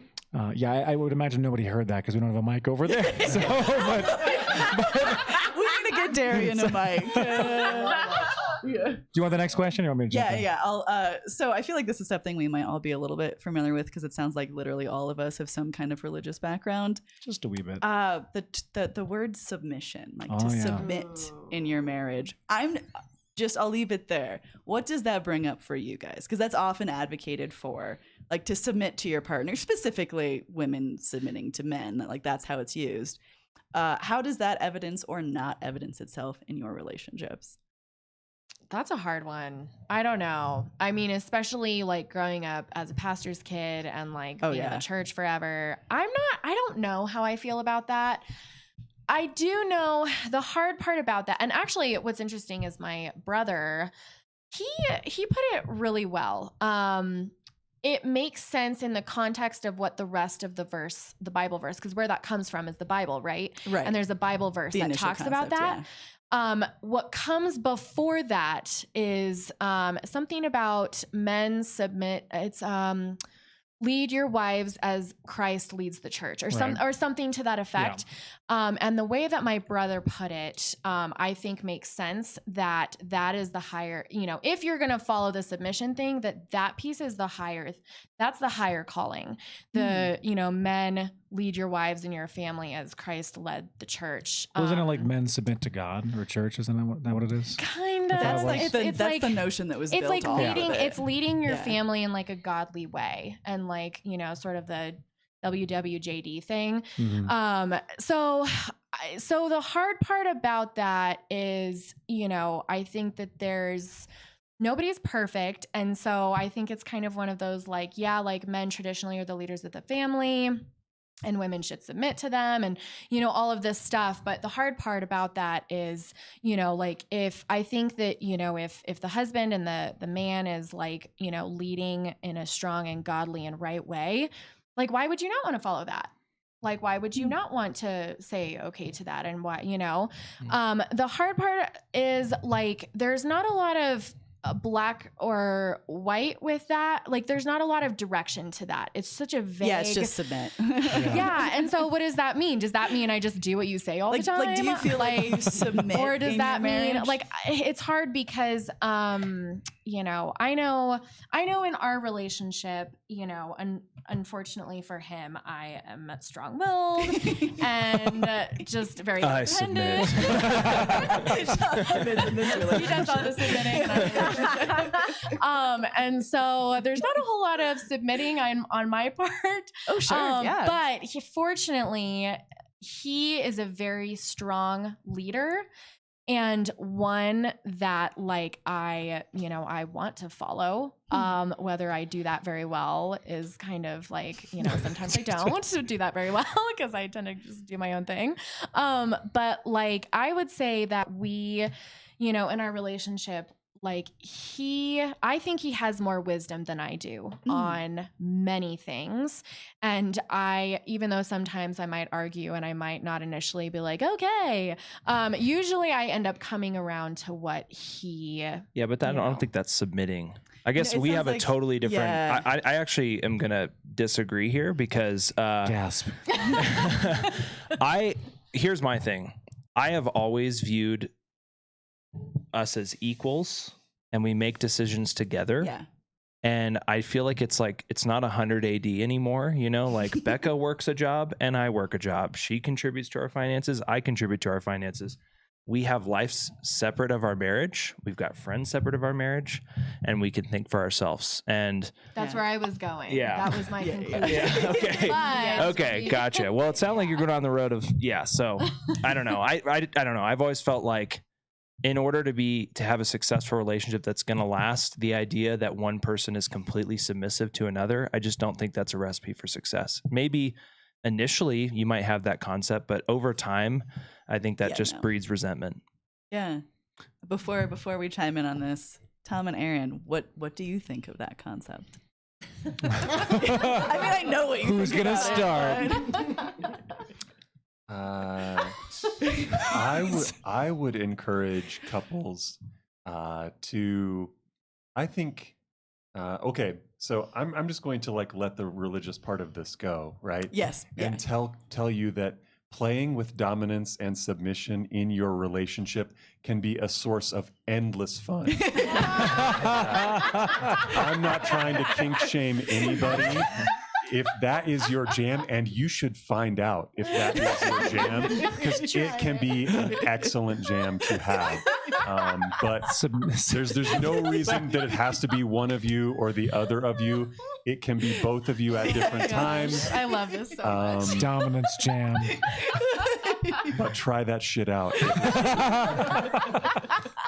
That's the best submission answer, Tom. Thank you. Oh, thank you for that. Aaron, same question to you. Like, about submitting? Yeah. Well, I guess like, do you want your wife to submit to you? No. I know you don't think no, because Megan's a lot smarter than me in a lot of different areas. Yeah. I feel like I've always viewed us as like a super equal partnership. Everything that we talk about is a discussion until we come to a conclusion of some sort. I can't really think of any issues that we've not been able to come to some conclusion with. It might take time. Yeah. But I think allowing for that is like the perfect way to go when there's any sort of like long-term disagreement. So I've never had an issue with that. I definitely don't want her like ceding her individuality to me to be able to like appease some sort of like old school structure and relationship. I think that's complete nonsense. That being said, if people find that particular structure allows them to lead like a happier life, go for it. I don't have an issue with it. I just think it's the word itself. Yeah. Like there's nothing wrong with saying that in this area you have more information or you're more knowledgeable. So we're just going to divert to what you're going to say in this area. You know what I mean? But the idea that you're going to submit to somebody, that basically, to me, that word it just sounds like you're just going to willy-nilly do whatever they say without giving it any thought or any pushback or any constructive. They always have the yeah, final exactly. word. And I don't like that. No. And I agree with you. It's like in a relationship, people are going to have strengths and weaknesses. And really what you should strive to do is find out what those strengths are. Like, for instance, our finances, I don't manage our finances. I barely ever check our bank account. I don't know what's going on there. Becca's like, oh, yeah. Yeah. So I'm like, I don't know. You know what I mean? There's so many things that Becca is better than me at in parenting. You know, there's so many things that Becca is better than me at in friendships and relationships. Like, you know, birthdays roll around or holidays roll around, and Becca like actually goes out of her way to make sure that people feel seen and stuff like that. I'm terrible at that stuff. You know what I mean? So I just feel like it's a joint effort, and you just have to realize that both people have a role, you know? Yeah. I think if you could have two minds working on something together too, why wouldn't you want that? I know why you wouldn't want that, because I think there's a big element of control when people say, you know, I want someone who submits to me. Yeah, subservience. But in a healthy relationship, like, yeah, Megan's going to be better at some stuff than you are, and vice versa. Absolutely. Like, same in all of our relationships. Like, why not know what your partner's strength is, and like maybe defer to them on those things in which they're better. Yeah, I mean, it's always a discussion too. Yeah, I feel like the notion of like submitting almost like just like wants to do away with the discussion aspect of it. But yeah, like, I'm right at the end of the day. Period. End of story. I have the final word. Yeah, and that's super unhealthy. I used to think that way. I mean, I came from like a very like old school, like traditional Christian like background, and that was what I was taught for a number of years. How did you determine that that's not what you wanted? I grew up a little bit. I honestly, I'm not even sure when it changed. Yeah. I feel like my wife and I were of the same mind of that for some time.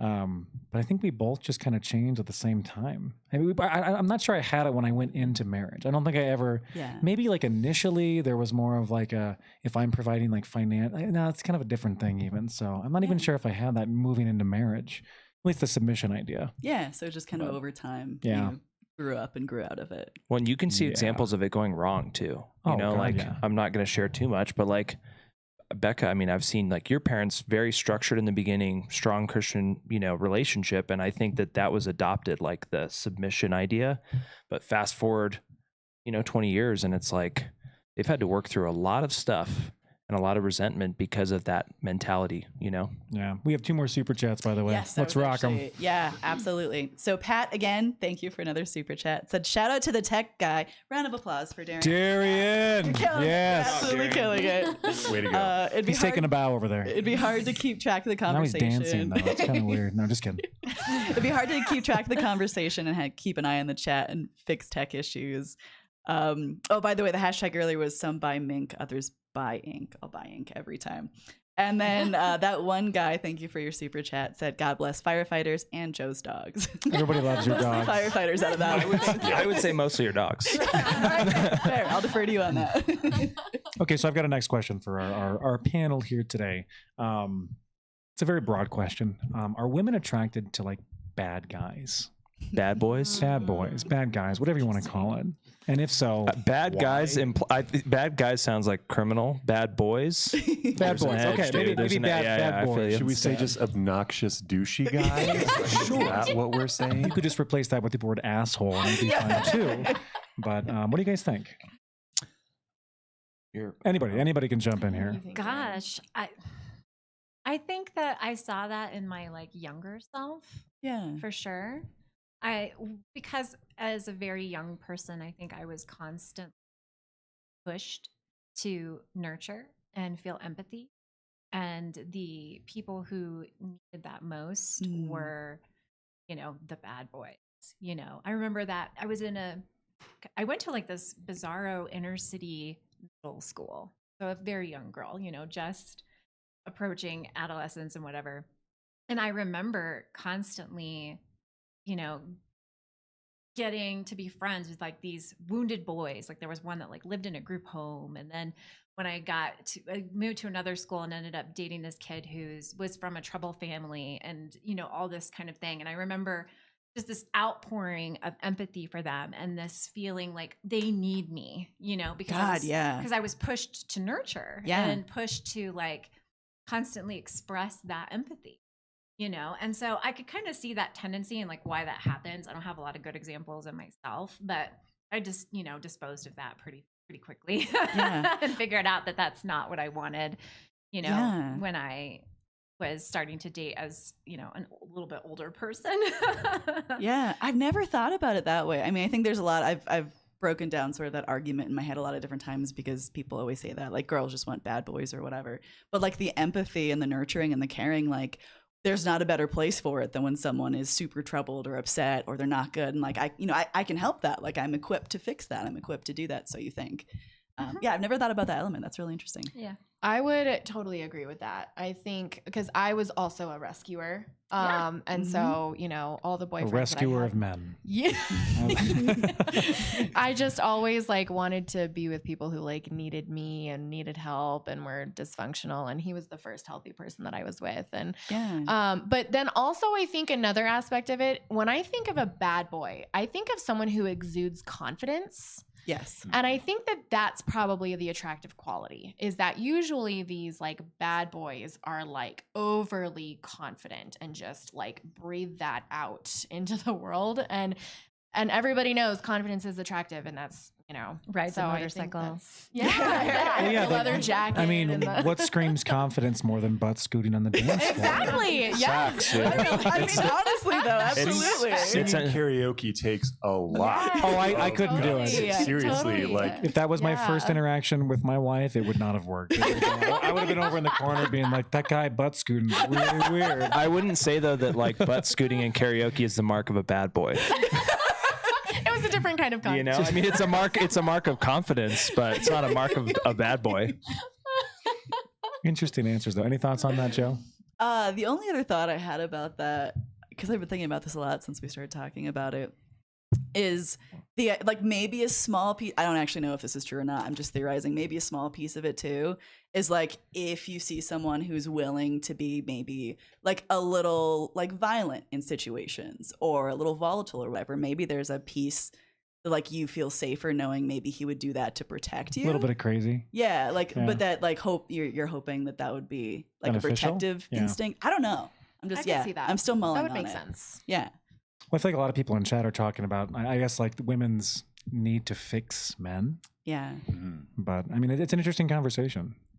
Totally. I don't really regard what I did for Tom as more like molding. Because Tom was him. perfect. That sounds worse. You're the man you are today because of her. Nice. no, that okay. You're like I know you say that in jest, but that is literally true. And I think that that's one of the best things that we can do for our partners is, you know, if we notice things or, you know, whatever, you know, I feel like a lot of times we have blind spots about ourselves that only someone that really loves us can see. And so being able to communicate honestly with your partner about the things you see in them that you think they could do better, I think can be one of the greatest gifts that you can give your partner, is to be honest when you think they're fucking up or when you think that like they're not living up to the partner that you see in them. And so, you know, like I would freely admit that like Aaron has made me a much better man over the 23 years that we've spent together. And, you know, like I wouldn't be, you know, nearly as good of a man and of a partner without the feedback that she's provided. That's beautiful. I love that. So I've got another question here. It's kind of off of like the bad boy thing. Maybe this is kind of a weird question to ask, but like, what is a nice guy? Because I feel like a lot of men out there would probably like consider themselves like one of the nice guys out there. But I feel like it carries this connotation of like, women should want me because I'm a nice guy. And I feel like it's like super loaded nowadays. I don't know. I'm trying to like articulate I feel like it's this. canceled. Like it. Yeah. I don't think that that's the thing that men really strive to be anymore. I feel like when I was younger, especially like late high school in particular, and I've talked about this on the podcast before, I was like, oh yeah, like people would be lucky to be with me. I'm such a nice guy. And that's such a dangerous thought pattern. Especially like when I was younger, I was just like, oh yeah, people would like, they'd be awesome to be with me. Like, cause I'm such a good person. And I feel like that like really warped my sense of relationships and like who I should be with and like chemistry. And I'm just curious what you guys think about that. I think especially when you start to pair that with a sense of entitlement, that just being nice entitles you to women's time and attention and potentially even to like, physical interactions with them. I think that's where it really starts to become like a toxic mindset. There's nothing wrong with being nice, but thinking that just being nice is enough to warrant other people spending their time with you, I feel like leads you down a pretty dark path. Yeah, that sense of entitlement. I was watching a particular Red Pill podcast recently, and the topic came up that if someone had previously had like a previously shorter timeline for like when they would engage with like any sort of sexual stuff with someone, like let's say like, they used to like third date and it was time to have sex. And then maybe like later down the road in their dating, experiences, they're like, maybe I don't want to do that. Maybe I want to wait like 3 months. And the particular hosts of this podcast were like, well, that just feels like you're cheating men, essentially. Like you used to give it out earlier and now you've changed your mind and it feels like, they're getting scammed in some way. And I was like, what is this conversation? Like, what are we listening like to? If you previously gave it out earlier, like you like needed to give that out at that particular point or earlier, then on out. And I'm just like, what in the world am I listening to at this point? Like hundreds of thousands of viewers. Oh, some of the biggest in the world. That's what's being said. Ew. And it was just like one of the actual grossest. correct response. That's fucking gross. No. Yeah. Like you're entitled to have sex at a certain point? If you gave it out previously at a sooner period of time. What? Yeah, like if you make like the current boyfriend you're with wait for like a longer period of time, like they're getting scammed. Just you mean this is a from the previous boyfriend? Yeah, so like let's say you're with somebody, like like you meet somebody, like you're single, you meet somebody, and like you're like, I want to wait like until we're like married or like 6 months in or 3 months in or whatever, and he finds out that like you used to sleep with people on the third date, and like that's like scamming him in some way. That's such a sense of ownership to Isn't women's that, bodies. I thought it was like one of the grossest conversations that I've heard. Well, then you're really not a nice guy at that point. Yeah, what's nice about that? Well, and that conversation is so old about when do you have sex? At what point do you have sex? And for me, when I was like early in my dating career, it was, you can't have sex with a guy too soon or he won't stay with you. Yeah. And I think it's so interesting because I heard something come up in the past week about how men are taught how to get a girl and women are taught how to keep him. Oh, that's very true. That's interesting. Yeah. Yes. So the conversation that men are having is how do I get a woman? And women are taught how do you keep a man? And that goes to that conversation. If you have sex too soon, you won't keep him. He'll go. Yep. Absolutely. You know what I mean? And for men, it's like, okay, well, when am I going to get the sex? When am I going to get the girl? It's so interesting how those two conversations aren't really the same. And it's like, and the messages are completely different. And so it's just like, you're never quite sure what to do because the thought patterns are completely different for the two parties. Yeah. There was a really interesting comment here that I think adds to what we're talking about. Someone said, nice guys often find their kindness transactional. Like, I bought you flowers, you give me sex.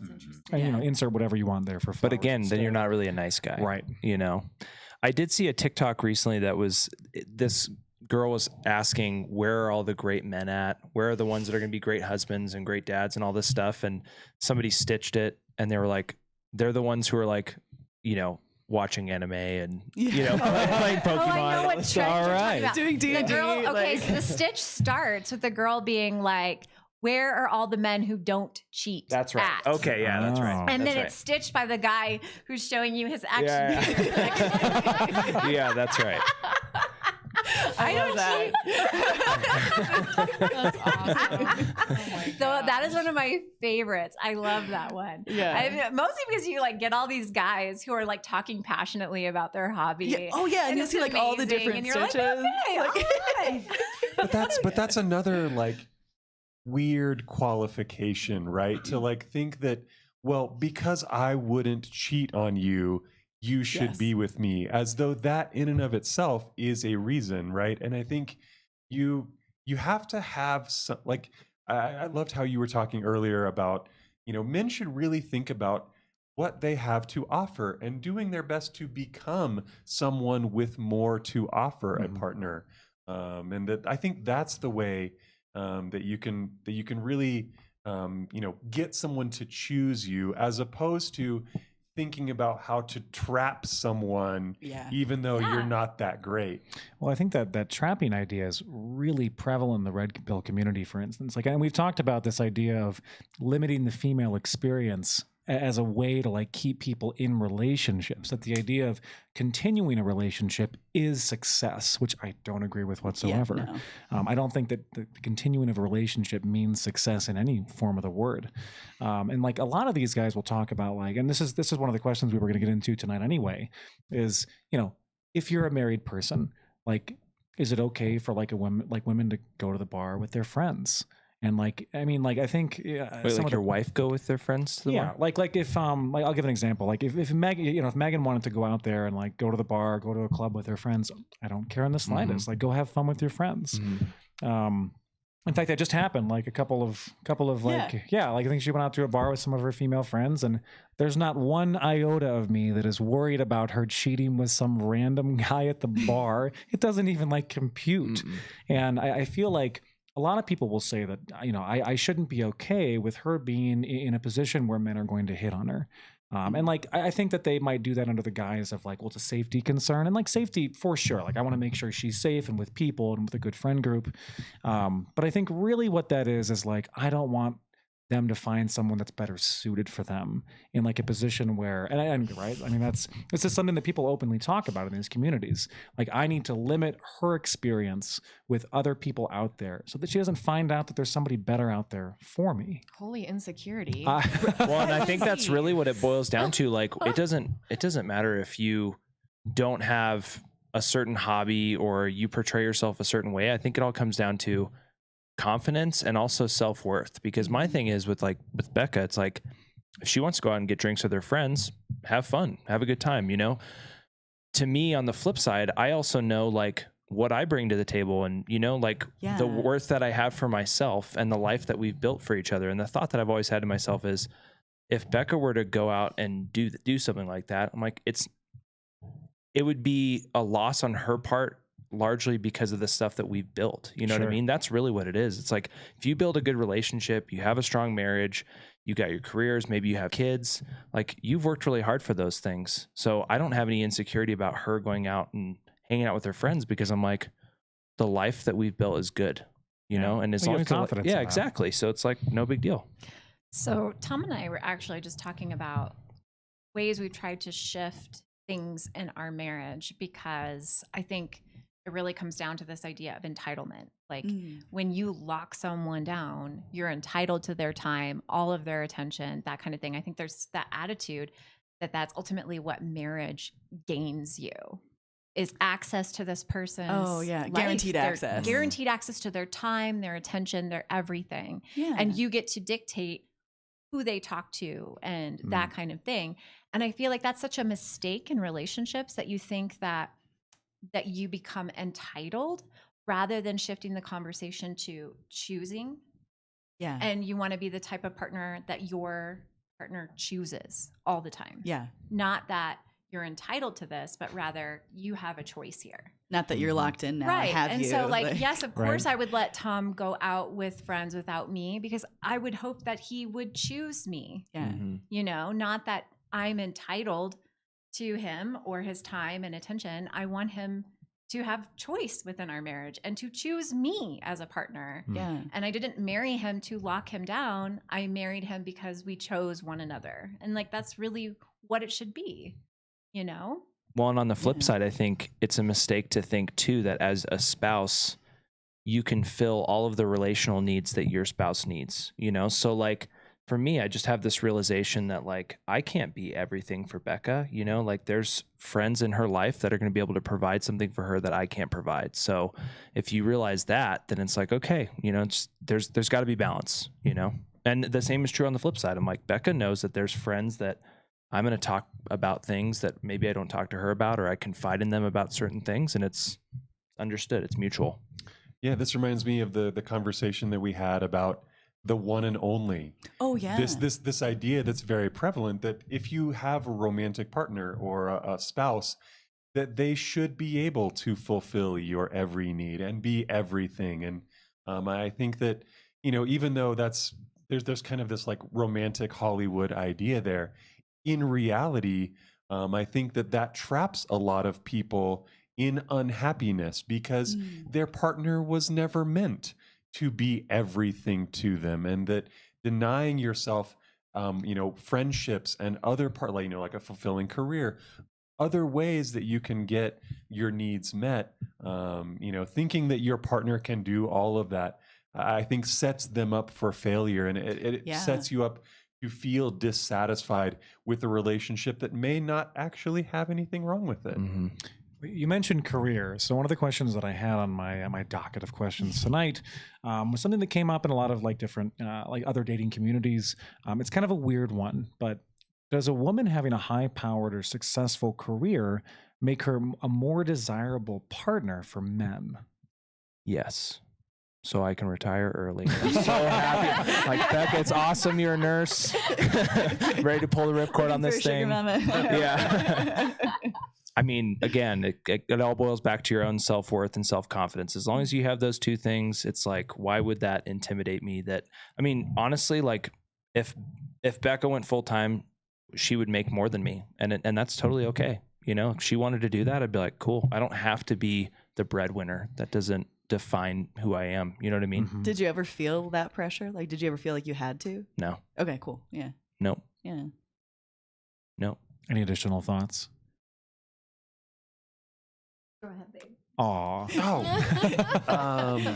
You know, I think if your partner wants a career, and you know, like especially if they want to like make their mark, if they find something meaningful that they want to contribute to the world, like why wouldn't you want them to see how far they could go with that? Like, and you know, obviously that is a trade-off, right? Because that is going to consume some part of their time, some part of their, you know, life, right?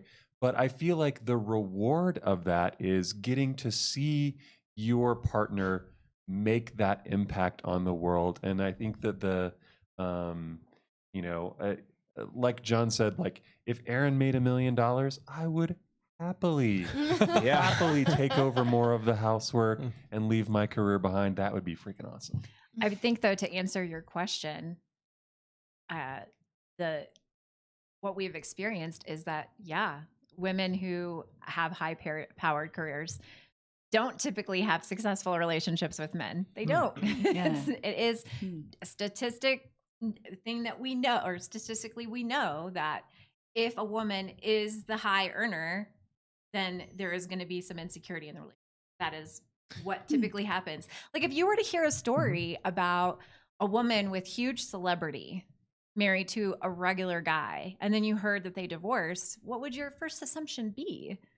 That he struggled with her success. Or felt like less of a man, or like any of those narratives. When you say like you see those not working as well when there's a high-powered career, is it mostly because you're talking about like the guy can't handle it? Yeah. Got it. Oh, 100%. Typically speaking, men have been taught that is their main contribution to relationships. I mean, that's traditionally what it was. Well, prior and to that's like and that's the 1970. fallback for men who get frustrated when they are asked to contribute in the household equally. They were like, "Why would I do that? I'm the main breadwinner." Right. Oh, I did this too. Like in my first like 2 years of marriage, like I was like earning significant amounts of money from like a deal that I did prior, and I was like, oh yeah, like I'm the breadwinner. Like, and then Megan was still working a full-time job, and I really messed up on that. It was something that I had to like, really like make up for later.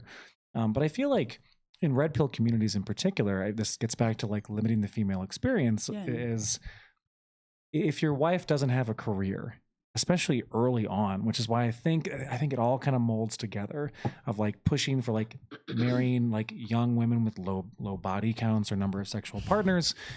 Maybe they don't have a career yet. We don't want you to have a career. I'm going to provide for you. It makes it that much harder to leave. Yeah. And I feel like that limited experience, like if what does a woman have if they don't have the ability to like be financially independent out of a bad marriage? But maybe I'm looking too deep into it. I don't know. What do you think, Joe? No, I mean, I very much agree with that. I think that's the purpose. I think I've said this, I think, on every podcast so far, but I think healthy relationships encourage each other's growth and like to experience things and to build that trust.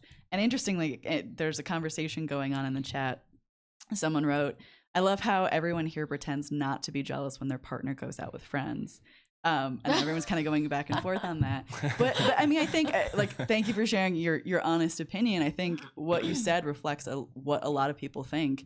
Like there is a lot of jealousy, there is a lot of insecurity, but there are absolutely relationships where that doesn't exist or where you've learned how to manage it well. It goes away over time. Yeah. Is what I would say. Yeah. Because I feel like if you were to ask me 10 years ago when we first got married, would I be jealous if Becca went out on the town? I'd be like, yeah. Because first of all, I was younger. I wasn't even 25 yet. So emotionally, I wasn't fully developed. But there's a track record too. Like we've been together for, 13 years. So it's like, there's a track record to know that we're both making good decisions here. And there's a level of trust there, and I think that only gets better with time.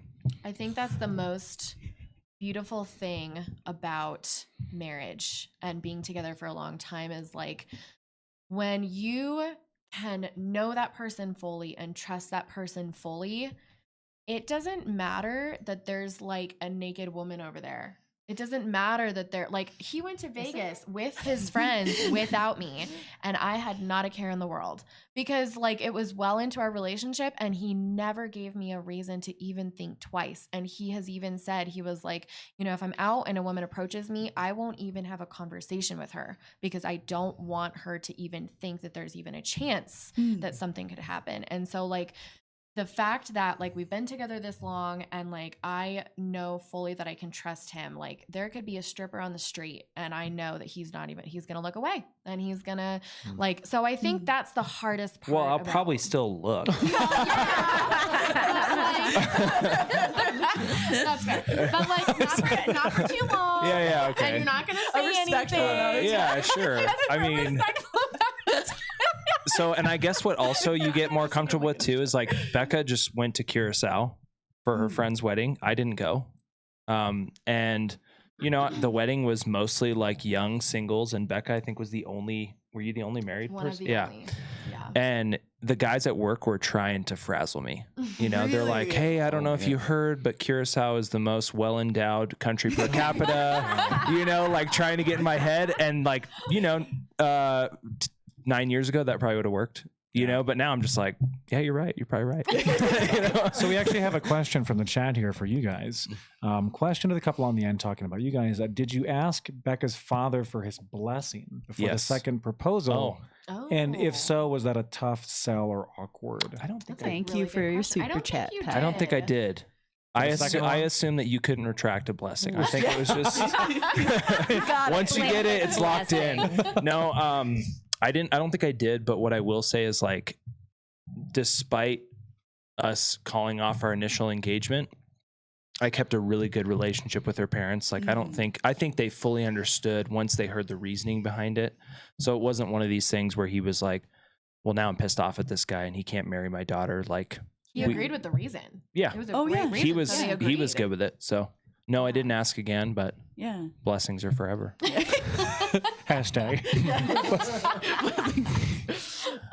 Okay, so thank you, Chad, for being so active right now. There's some really interesting stuff popping up there on the topic of jealousy. Darian's also asking everyone if they need more water. Does anyone need more water? I'm good. Good. Thank All you. right. Thank you, Darian. You can throw it. You can like toss it. Well, no, don't toss it. Okay.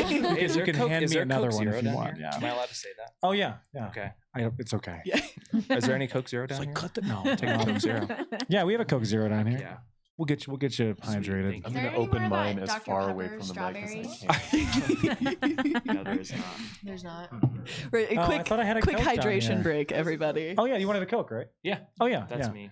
Thank you. Thank you. Arm Jared. from Darian, beyond you're the the best. void. Appreciate you. Yes. You're the goat. Darian is the man behind the tech. Okay, so there's a question about Oh, yeah. jealousy. Yeah. Thank you, Tom. So I'll find the exact one, but basically saying that, like, yeah, jealousy shows that I care. Like, and I think that's a super important. No.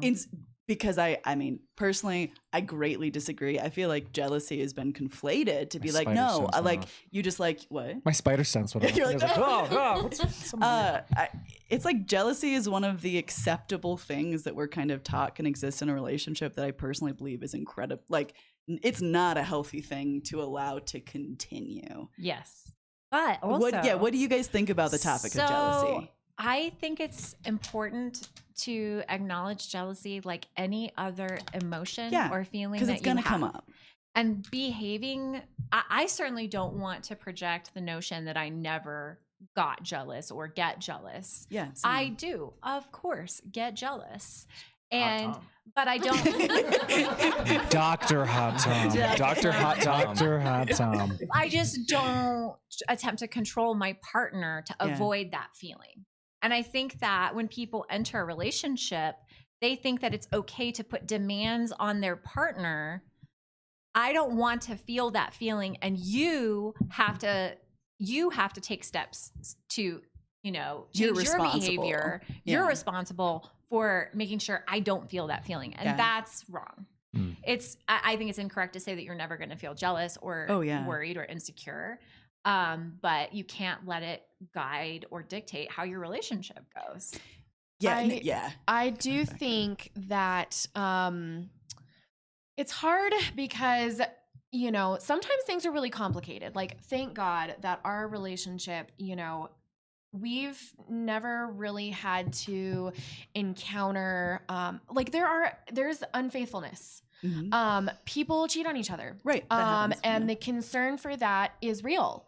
And the struggle in that is very real. And so I think it does become more complicated. There are quite a few couples who there was unfaithfulness and they decided to stay in their relationship. That is an entirely different issue. And I will totally put that out there that I think that there are a lot of situations that there is much therapy that needs to be done if you have been cheated on. If you have had your spouse cheat on you, if you've had a girlfriend or boyfriend or whomever cheat on you, it's serious and you're going to be jealous because of those, it's trauma. And if you haven't worked through that trauma, or sometimes even if you had, it can be triggering. And so it's easy to, but when it does become more complicated, there's a more complicated answer. And I think that you really have to work through those things and, go through counseling and go through therapy and do the things that you need to heal from that. Yeah. Because jealousy is not healthy. Like you said, acting on it. I think that was an important distinction. To have those feelings is very normal. Yeah. But to control your partner or attempt to control your partner out of jealousy is wrong. And so, working through that stuff so that you can have a more healthy relationship and a more healthy perspective on that is a necessity. Well, I think it's romanticized. Jealousy is super romanticized in movies. Yeah. Twilight, and I love those. I love those movies forever. Who doesn't? I mean, think of any big romance movie. It's seen as this super. I feel like it's jealousy is this oh, they really do love me. They beat up that guy who told me that I was attractive or whatever, and that's in real life that's super unhealthy behavior. I think it just gets romanticized in the media a lot. Mm-hmm. Oh, this kind of brings up a random question that I want to ask everybody. Are you taller than Becca? Yes. And you're obviously taller than Aaron. Obviously. You're a nice tall dude. I don't know. Would you have dated someone that was shorter than you? Oh. I think I did. Did you? I think I did when I was younger. Yeah. Yeah. Yeah, for me, I was kind of always like, and I will preface this that like I was very attracted to him physically at the beginning, but for me, like in the past with previous relationships, You're saying not anymore? Or? Well, it was all past tense. I think he's way. I was attracted. I was attracted. No more. No, he's way hotter now. No, back in the day, why I say that is because back in the day, physical and sexual attraction to me in the beginning of a relationship wasn't a necessity. For me, I was very much the person that I could warm up to somebody if their personality was good. Definitely. Like the personality is what I cared most for and so I had a lot of ugly boyfriends because I didn't Until really John. it was because the personality is what like, you know, and eventually I would think that they were attractive because of their personality. So he was one of the few that I was like, ooh, at first. I love that. Just with time it's been better, but Thanks, I guess. you're welcome. So the short king with a personality has a chance. Yeah. And not to say, okay, short people are not ugly. I have to say that just because I know people get offended by everything and they're like, you called me ugly because you said I was short. No. So like physical, but like I was never like, oh, well, I'm never going to be with a short guy or I'm never going to, you know, because to me, it was the personality that was attractive. So, Aaron, what about you? Oh my. I hate this about myself. I hate it that I'm automatically attracted, like +1 to charisma if he's over 6 foot. Okay, +1 to making a D&D joke. Oh, soul. Hot. I truly have tried. Like, I hated that about myself, that I was interesting. only attracted to tall men. Well, why though? Because I feel like it's so unfair. And I feel like it's frustrating. And it's not a message I would want to give to young men, you know, that your height matters. But yes, like I would say 75% of the men that I have dated were over 6 foot. To the men on the panel, would you have dated a woman who was taller than you, or have you? Oh yeah, I've got no problem with that. I've actually dated one person that was like 6'1", Okay, so like slightly taller, but I think the joke is like, yay, Amazons or whatever. Yeah, it was fine. I don't care. You know what I think is actually the better question is, would you date a woman who's in significantly better shape than you? I know like for some guys, that's a really big issue, you know, like if you've got a dad bod like me, you know, would you want to date somebody who's like a CrossFitter? You know what I mean? Yeah. And for me, I would say yes, I would. I have no problem with that. No big deal if they're taller than me. Yeah. You know? Really taking one for the team there. Taking one for the team. Actually, and Becca's the first white girl that I ever dated. So Wait, really? yeah. Huh. Yep. It's interesting. We'll leave it at that. I don't know where to go. Joe. Save me. Tom didn't answer the question. Would you date a woman who is taller than you? Yeah, and so the nice thing about getting older is that I'm actually shrinking. So you'll meet in the middle somewhere. I used to be as far as height, and now I'm only 6'2" because like I've compressed. Yeah, it happens to the best of us. But yeah, so it means that like the number of women that are taller than me keeps going up every year, and like this is fantastic news. I remember being 6 foot for like the majority of my life, and then one time that I went in, they're like, "Oh yeah, you're 5'11 3/4 and a little bit," and I was like, "No, I'm not." Anyway, definitely not on Tinder. Oh yeah, we're gonna round up for that one. I feel hopeful that it is changing, that nonsense, because it is just nonsense, is going away. I don't know if it is nonsense. I mean, it's a physical preference, right? Like, I don't know if I have a problem with anybody. I mean, like requiring, maybe is a strong word, but having a preference for taller people. It might not be like super likely that you'll find a bunch of people that are 6'3", like Tom over there. Are you 6'3"? Not anymore. Sorry, 6'2". My bad. 6'2". I mean, why not go for it? I mean, like I think that like having physical chemistry in the early parts of a relationship is super important. And as you know, we get older, we kind of like fall more into like companionate love, and that's fantastic. Sure. I think we need it at different times. So I do feel like what I was kind of going to wrap up with that is I feel like there was not only pressure for women to date tall men, but also women didn't enjoy being tall themselves. And I feel like that's going away. I really do. I hope so. Yeah. I see a lot of women who are very tall, wearing heels, very confident about it in ways that I definitely didn't see amongst my peers. I wouldn't know anything about that. Yeah. I'm 5'2", so. Do you think that there's like short men are starting to embrace that? Oh, sure. Yeah. Yeah, I do. I think that, but I think it's, still a stigma that exists out there. And I know that it feels crappy for men that aren't super tall. Yeah. So, and I don't want that. I have another question. Go for it. All right. Yeah. You're ramping up for something? Yeah. Extreme. Oh, yeah. Okay. Definitely. No, not at all. This is kind of a weird one. Something else very prevalent in other dating communities. Would requiring a female partner to get rid of Instagram as a prerequisite of dating or in an existing relationship be a good boundary or controlling behavior? Instagram only or like all social media? Let's say all social media. Okay. Just for the sake of the argument. That seems the same as like not letting them go out to the bar or not. I think there's a balance. Like, what are they posting? It depends on what you're posting. If you're let's say that they post like bikini pics a lot. Like they really like doing it. Maybe they like the attention to some degree.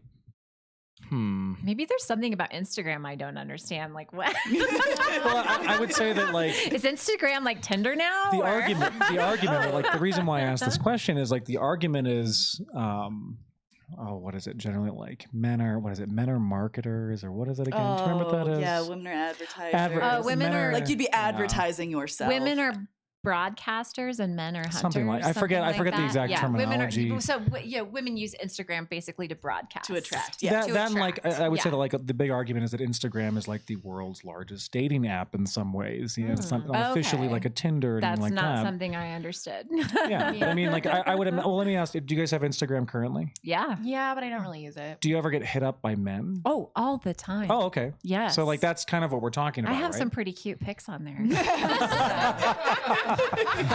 Yeah. Absolutely. I think I have one on there that's literally #HoPic. So that is the reason why a lot of like red pill guys will be like, you need to get off Instagram because men are going to be hitting you up all the time. Yeah, they do. Like Instagram actually, now that I think about it, I just don't use it very much. They have like an infrastructure for women to deal with that. It's very heavily filtered. Like I haven't messed with the settings on my Instagram, but I know that very few of the messages actually make it to me. Yes. Their message requests are hidden from me. And so every once in a while I'll be like, what? And then I'll open it and I'm like, what the hell is this? And I'll see just a bunch of random messages from men. They're like, hey, hi, you beautiful. Oh, I know. It's like row after row after row after row. Picture of a haystack. Yeah, right? So the last time that I was on the podcast, we talked about this in the context of makeup, right? Which is that a lot of men assume that makeup is for them, right? When in fact women just want to look good. They enjoy the way that makeup makes them feel, right? And so, I would say that I think that there are a lot of men who think that women posting bikini pics or hoe pics on Instagram is for them, right? When in fact women often will just post pics because they like how they look in that pic. Yeah. And so I feel like saying to your partner, I'm the only one who's allowed to see you. I'm the only one who's allowed to see your body. I'm the only one that's a definite like red flag of control. Ultimately, if you're willing to accept that level of control from your relationship, like I'm not trying to tell other people how to live their life, but I'm saying like objectively, this is a form of control, and it doesn't speak well to like how this person intends to behave in the relationship. Limiting the female experience, over and over again. Well, it's so interesting because I'm like having a realization that it didn't even dawn on me that was any different than in any area of my life that I live in as a woman. Like I am constantly bombarded with unwanted attention. Yeah. Everywhere I go, everywhere I am. Like I was thinking about like people approaching me in the gym. I actually like have specific body language and mannerisms I use to keep men from talking to me. Yeah. Like I am very, very careful not to make eye contact with anyone ever. Because the second I lock eyes with some man, I know that he's going to walk over to me. Yeah. It happens constantly. And like, or, you know, if you have very open body language or whatever, they feel like that's an imitation. I remember asking Tom, like, watch this, because I was on crutches after my knee surgery, and I was bombarded with so much attention from men because they viewed it as an opening to talk to me. Oh, sure. And yeah, so, absolutely. and I'm sure you get that all the time. Oh, yeah, absolutely. Right? Because once they perceive a vulnerability, they jump on it. Yes, I think that's And when very I true. was on crutches, I noticed that so much. Why do you think that is? Because, so this is a topic that's very near and dear to me. I'm raising 2 young women. Yeah. And one of the things that I have been like literally, really and truly preaching to them is when you exude confidence, you are safe. When you exude vulnerability, you are in danger. And so I've been teaching them that when someone makes them uncomfortable, you have to bark back. You cannot shrink. You cannot let them know that they are scaring you. You have to become intimidating yourself.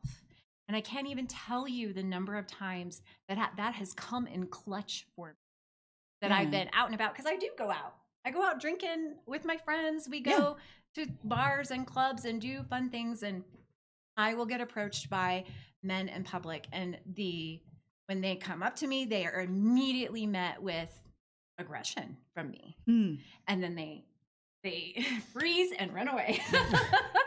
And so it's just like, that's the world that I live in. And so it's so important to me to constantly exude confidence. And that's a big reason why I do jujitsu, because it gives me that confidence. Yeah. And so when I was in a position of vulnerability, I knew.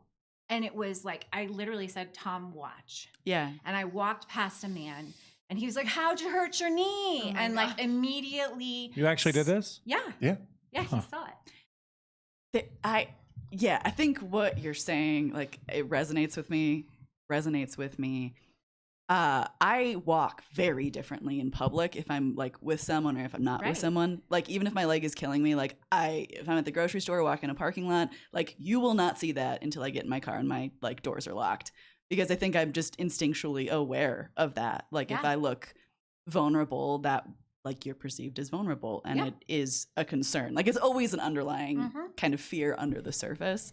And so I carry myself very, very differently in public based on that, to try to like project that it's not a vulnerability, because I know most people will see it as one. Yeah. Yeah. It's interesting what you said about confidence being safety. Is that what you said? It absolutely. I was actually with my daughter, and like we were in Manitou Springs during a Halloween celebration. A drunk man came up to my gorgeous daughter, and he immediately like glommed onto her and starts asking her questions, and I could see her start to shrink. And so I inserted myself and was like, she doesn't want to talk to you. Please walk away.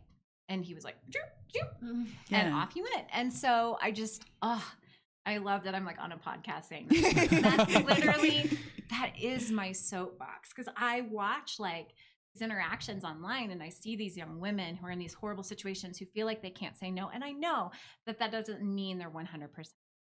You know, a lot of women do feel very scared about the notion of saying no. And a lot of women have lost their lives by saying no. But I just feel like it's something that, you know, obviously men are mostly responsible for that, not the women who they're killing and hurting and whatever.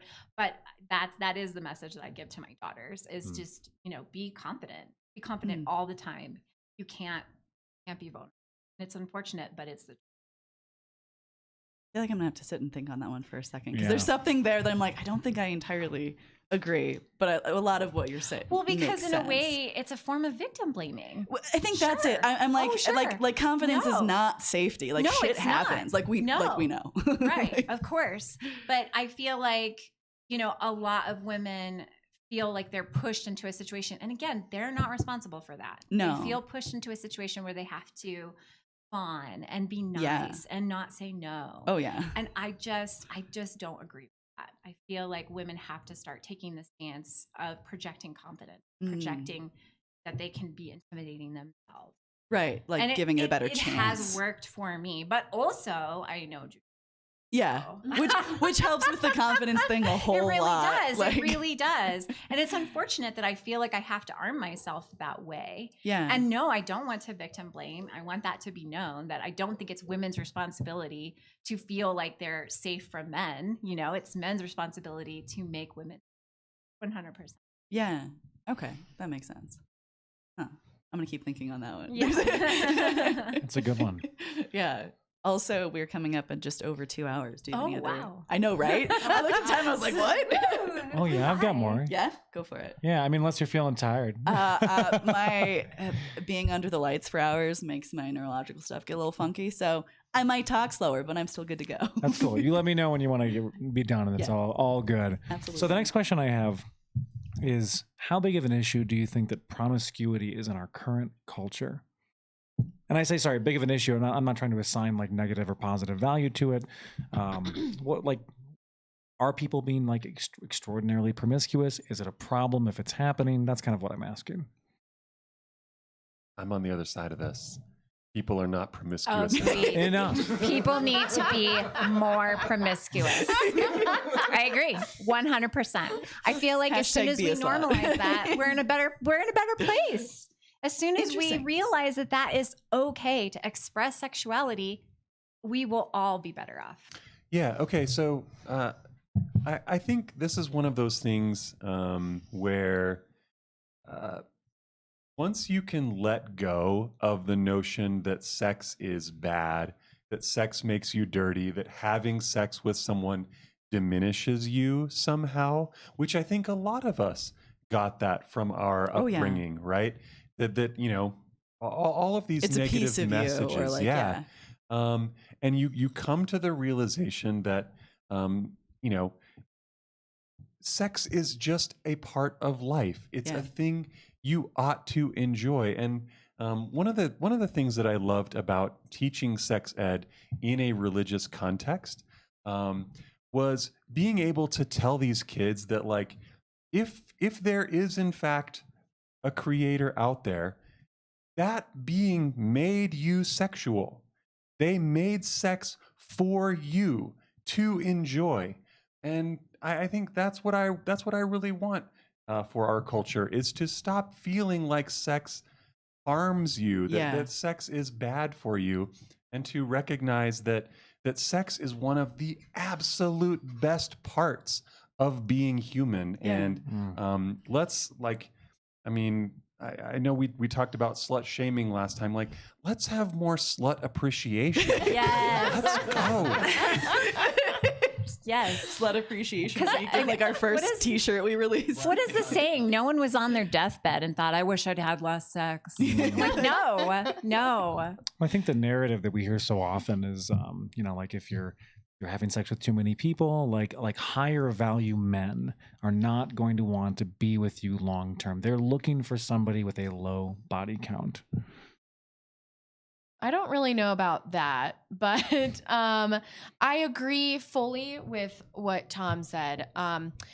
Except I tend to be more on the conservative side, where I do think yes to all of that, except I do think that it belongs in a committed relationship, because wow. I have experienced, you know, I'll just kind of be vulnerable here. Like, coming from, you know, being a pastor's kid, I had a problem with, I don't know, just figuring out how to get in touch with my sexuality, and then you know, like having sex with other people before him. I don't know, and then coming into my marriage and the exploration that has come from years of marriage, and finding out what sex is in the wholeness of who you are, and what it does in the most amazing of ways, and how I fully regret giving any of that to anybody else besides him. And I like getting to you know, I wish that I would have saved all of that for only him. And I fully regret my decision not doing that. And just how beautiful it is to, you know, open yourself and all that you are is just so special that not everybody deserves that. And I think that very few people deserve that. And the only people that deserve that are the people who have earned your trust, who have treated you like the treasure that you are, man or woman. Like, I don't know. I think that people who give that away to anybody, it's sad. And but a committed relationship would be okay though. Yeah. And while, you know, obviously I think just, you know, coming from my background, I do still see value in saving it for marriage. But just being in a committed relationship, like sorry. Yeah, no, that's pretty much it. Go ahead. Why is it sad to you? You said it's sad if someone does that. I don't know. I just, again, kind of like finding out through the years what it has meant for me and what it means to give myself to him. People, like the people that I thought that had earned that before did not earn that. And I should not have given that to them. And, you know, that is like the most treasured piece of me that nobody else gets to experience. And so to just give that to people when they haven't earned my trust and they haven't, you know, like, I don't know. I can see what you're saying. Yeah. So I tend to, but I know that that's not really a popular opinion. And that's okay. like totally. Well, that's also your personal preference so as well. That's just like in my life and like the beauty of getting to experience that fully with one person and what that means and how special it is and how valuable and incredibly vulnerable. And it's like, you know, yeah. Anyway, just how beautiful it is. You know. So that's just me, though. Well, thank you for speaking on that. I think that speaks to your personal preference about it. If it means, you know, that to you, I think that's fantastic. And it means something different to everybody. So to each their own, for sure. Yeah. And I think understanding how you work sexually and how, like, understanding those things about yourself, I think is really important and something to explore. Like, do you want to have that with one person? Is it that kind of sacred in your life? Or is it something that you're like way more open to or anywhere in between? For sure. Yeah. I'm somewhere in the middle. Yeah. I think I don't think you necessarily have to be in a committed relationship or a long-term relationship, but I feel like it's like anything else. Like you can overdo it, right? I mean, and I think it's vulnerable. So, you know, we've already talked about vulnerability a little bit. Like I think we're all selective with who we would be vulnerable about. Like I'm not going to sit there and like every random person on the street tell them about my childhood and my upbringing and the bad things in my life. So like my personal opinion is, why would I have sex with people willy-nilly without consideration for the fact that we are building a relationship through that act, you know, and it is vulnerable. So if I'm selective about vulnerable things like, you know, my emotions or how I feel about certain things or traumatic events in my life, I would be equally selective about how vulnerable I'd be with having sex, you know. I think the key here is finding out how you value sex. Absolutely. Yeah. Like prior to like actually having it in any capacity, like knowing like, okay, like, do I really, really care about sex in like a you know, a significant way where I don't want to have it with anybody else, and taking the time to like at least think about that prior is probably going to be a decent thing for most people to do. That'll help them arrive at a better decision point for if they, you know, they want to share that with more people or less prior to like a long-term relationship. Well, and I also think that we should acknowledge that sex is not one thing. Yeah. Right. Oh, like yeah. I feel like one of the bad messages that I got growing up, right, is that like there's intercourse and there's everything else, right? And like this is the special thing and all of this is just whatever, right? And so I feel like, you know, recognizing that there's a wide range of behaviors that you might be able to count as sex, and that maybe you don't want to necessarily, you know, go certain, like engage in certain behaviors with every partner that you have, right? And this I think is especially important because, you know, like we often, I think it's easy to fall into like heteronormative behaviors. And so one of the things that it's hard because now, well, like people who are, LGBTQ may never experience intercourse. So did they never have real sex? Very interesting. Or is that just a myth that we've sort of inserted as, we assume that life is like one way. And I think even in in the conversations we've had on this podcast, I'm like, man, everything I say is extremely heteronormative, just because that's what I've known, right? I think it's important to get other experiences and perspectives, because if someone's a lesbian, does that mean they've literally never had sex with anyone because it wasn't penetrative sex, and would society regard a lesbian who's had several partners as promiscuous? Great question. Yeah. No. not that particular section of people that I'm generally discussing. No. And so I think the whole notion of promiscuity, I hope that it just goes away. That's what I want. I'm not teaching my kids what it is, really. I'm not qualifying any behavior as promiscuous or not. We talk about sexuality. We don't talk about promiscuity. Yeah. Well, I've got 2 more questions left. Go for it. Is that cool? Is everyone cool with that? Let's do it. Awesome. So I guess I'd like to ask everybody, and this is kind of a little bit of a sidestep from the promiscuity question, is does the number of sexual partners that someone you're dating or maybe married to had prior to you, does it matter? And then I want to make sure that I preface this by saying, does it matter at all in any way? Like whether that's a safety concern or I'm trying to get some value of what it means to you. Anyone can jump in. I think it would matter for me from I guess you brought up a safety concern. My biggest concern would be, well, are you going to transmit something to me unknowingly? That would be a if the big count concern. was higher. Yeah.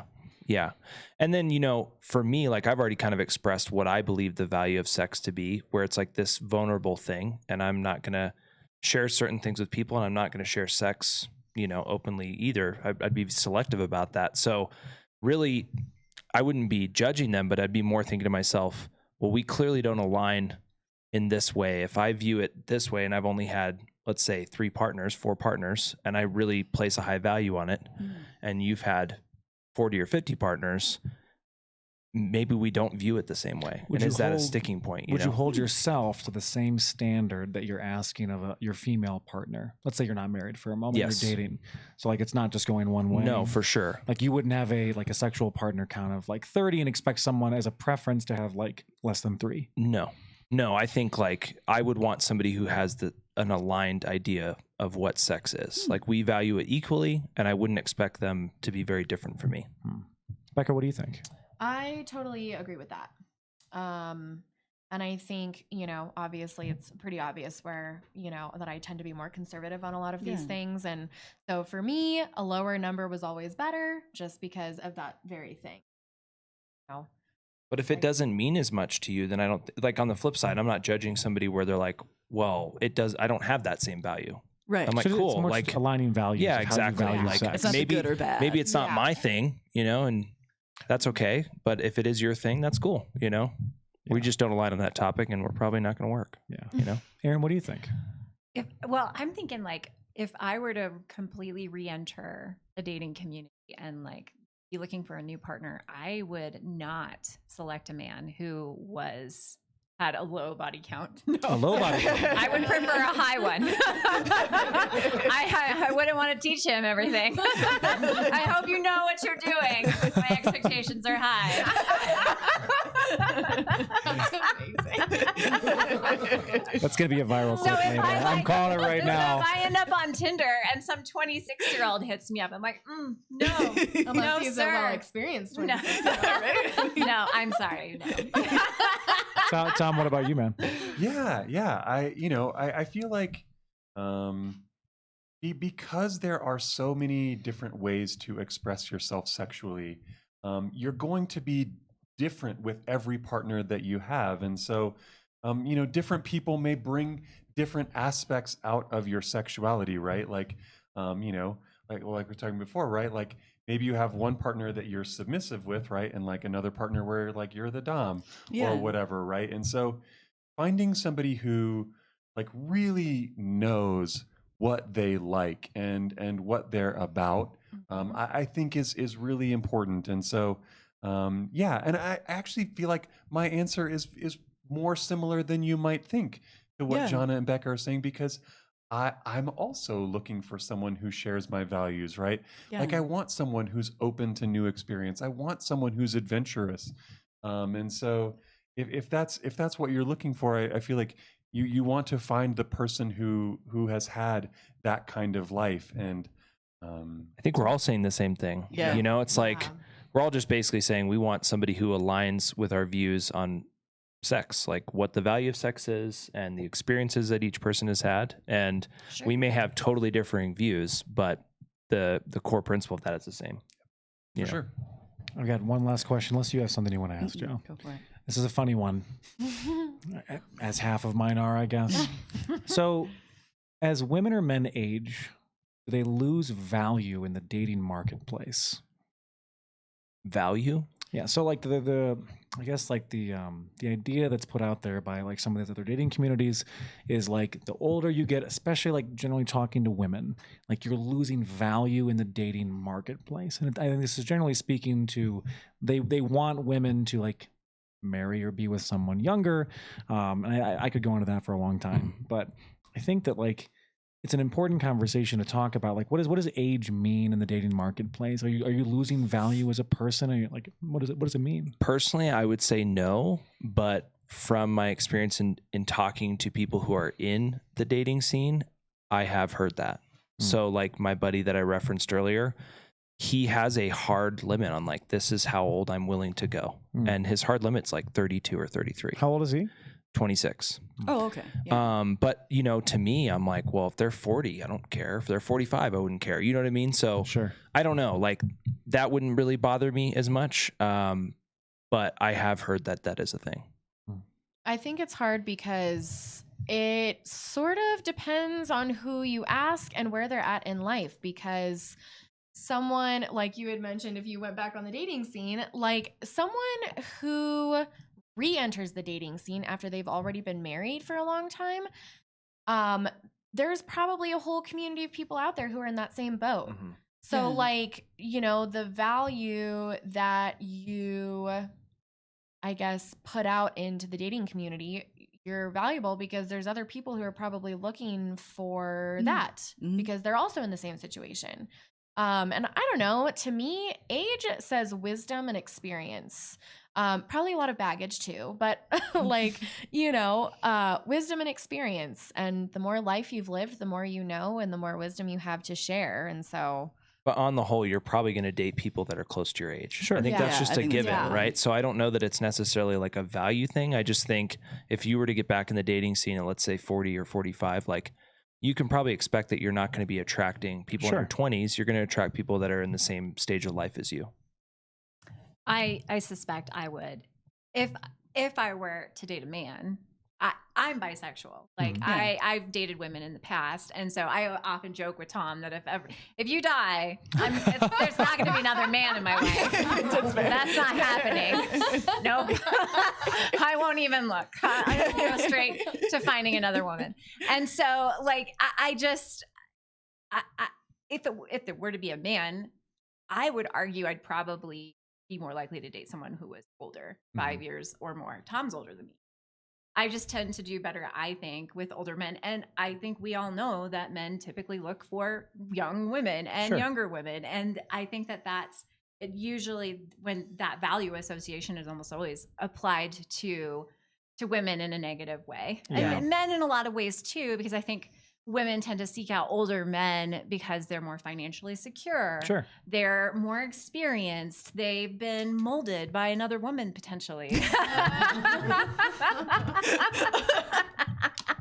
I still hate that word. I know, right? Did that just for you, Joe. Well, so we were talking to a friend a while ago, right? And you know, she was talking about she went on a date with a guy, and you know, like she went over to his place, and like he hadn't like cleaned up, like there was like all this other stuff, and you know, it was like, oh well, he must not be domesticated, right? Like this is still a wild man right out there without a woman to like, you know, show him how to like, you know, and but I do think that you know, aging is one of those areas where the societal double standard is absolutely real.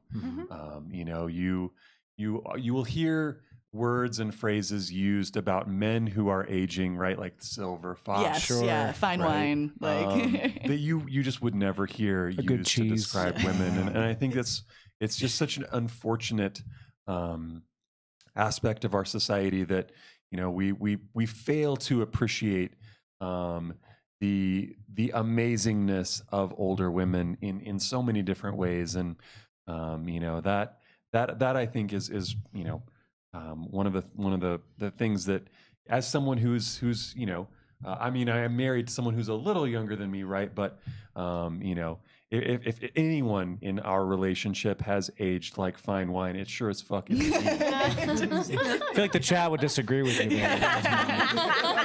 That's sweet of you all. What do you think about that, Jo? Yeah, I think like I re-entered the dating world at 31. I'm 32 now, and there are a lot of those messages out there about how much age matters. I remember someone in my life posted a meme about like women's value over 30, and it was like a cliff. And I was like, bro, like what the fuck are you doing? Like, if I believed that stuff about myself, like that would be so harmful and damaging and dumb. It's also just not accurate. Like, I think kind of like you were saying, Becca, like I'm looking for different things and other people are looking for different things. Like if someone has gone through a marriage, like that's not a detrimental thing to me. I'm like, oh, we have a similar experience of probably learning a lot about ourselves by going through a divorce. And I think one area where it's maybe more of a consideration is like if you want to have biological children with your partner, maybe that's a different conversation, because there's like, I mean, I don't think you call it safety concerns, but like as women get older, you know, that can be more difficult. So what is that age? Well, geriatric pregnancy, like 33. 34 is advanced maternal age. God, but I will tell you, as a mom baby nurse, yeah, we have had patients who are 42 years old. Yeah. Who have had babies successfully, that are healthy, and the mother is healthy and everything is fine. So like the whole like advanced maternal age geriatric pregnancy is ridiculous. There's such horrible words. It's so dumb. Geriatric. you old hag, you can't have children. They change it to like archaic or something. It's a miracle. Right? She's like, I remember feeling a lot of pressure to like hurry up and finish before I was 30, for sure. Because I didn't want to be called a geriatric. It's ridiculous. Yeah. I just think it comes down to like what you're looking for in another person. I don't think there's any like value with age in and of itself. It's not good or bad. I mean, the value of you might change to like a younger person, but I mean, like, you know, I think you talked about it, like experience is such a big thing for other groups of people out there. Well, and I think it's used to, I mean, like, I think a lot of people feel pressure to like get to the next stage in their life or have a successful relationship by 28, 32, whatever it is. And I think like I don't feel a lot of that pressure anymore, if I ever really did. And I think being able to let go of that is super freeing, because then you're not like, okay, I guess he works, or I guess she works enough. Like I want to get married. I want to put a ring on it and settle down. Like if there's not a rush. I don't think there is a rush, and there's a big message that there is. Yeah, absolutely. Yeah. I don't think you have to buy into it. You know, it's interesting. The last thing I'll say on this is an acquaintance of mine like lost his wife at an early age, and it was horribly traumatic, super rough experience for him. He ended up like going into a widow's group essentially, and met someone that he's now dating. And I think it's an incredible thing to witness that happen. And I'm so happy for him. And I think it was because of that shared experience, which like, you know, I think, you know, someone maybe who hadn't been in that, like a relationship like that where you lost your spouse, like they're not going to go looking for that sort of person, but there's like maybe a kinship or something. I don't know how you describe it exactly, of like having gone through such a traumatic experience like that. And, you know, maybe that helps them grow together, you know, moving forward. But anything you want to say at the end here, Jo? No, I think we've been killing it. Yeah, thank you for talking so long with us. I feel like we were talking for like an hour, and it's been like almost. We do have a couple things. We have to make him follow the other YouTube channel. Yes. Want to talk about that, Jo? Yeah. No, I'm gonna let you. My words are a little slurred right now. Oh yeah, all good. So we should have the link in our description. We do. Right. So eventually we are going to be transferring this over, we think, at least right now, to the Turbo Dude podcast channel itself. Go over there, follow it. We'll eventually be streaming live from that at some point here, maybe over the next couple of months. And we're putting clips in shorts. That's what, yeah. Oh yeah, all the good clips. If you don't have 2.5 to 3 hours and you want to watch just the good bits, all of it, I felt like it was pretty good. But oh, by the way, awesome panel tonight. Everybody was amazing. Yeah. Thank you guys so much. Yeah, thanks for sharing like your experiences. Tons of super chats today. Yeah. Thank you guys so much for that. The tattoo fund is growing for more tattoos for Joe. And we'll be back next Wednesday. Well, yeah, this Wednesday. I believe it is the 18th. Yeah, the 18th. Next Wednesday. Same time, same place. We'll see you here. Have a wonderful night. Take us out, Darian. Bye, guys.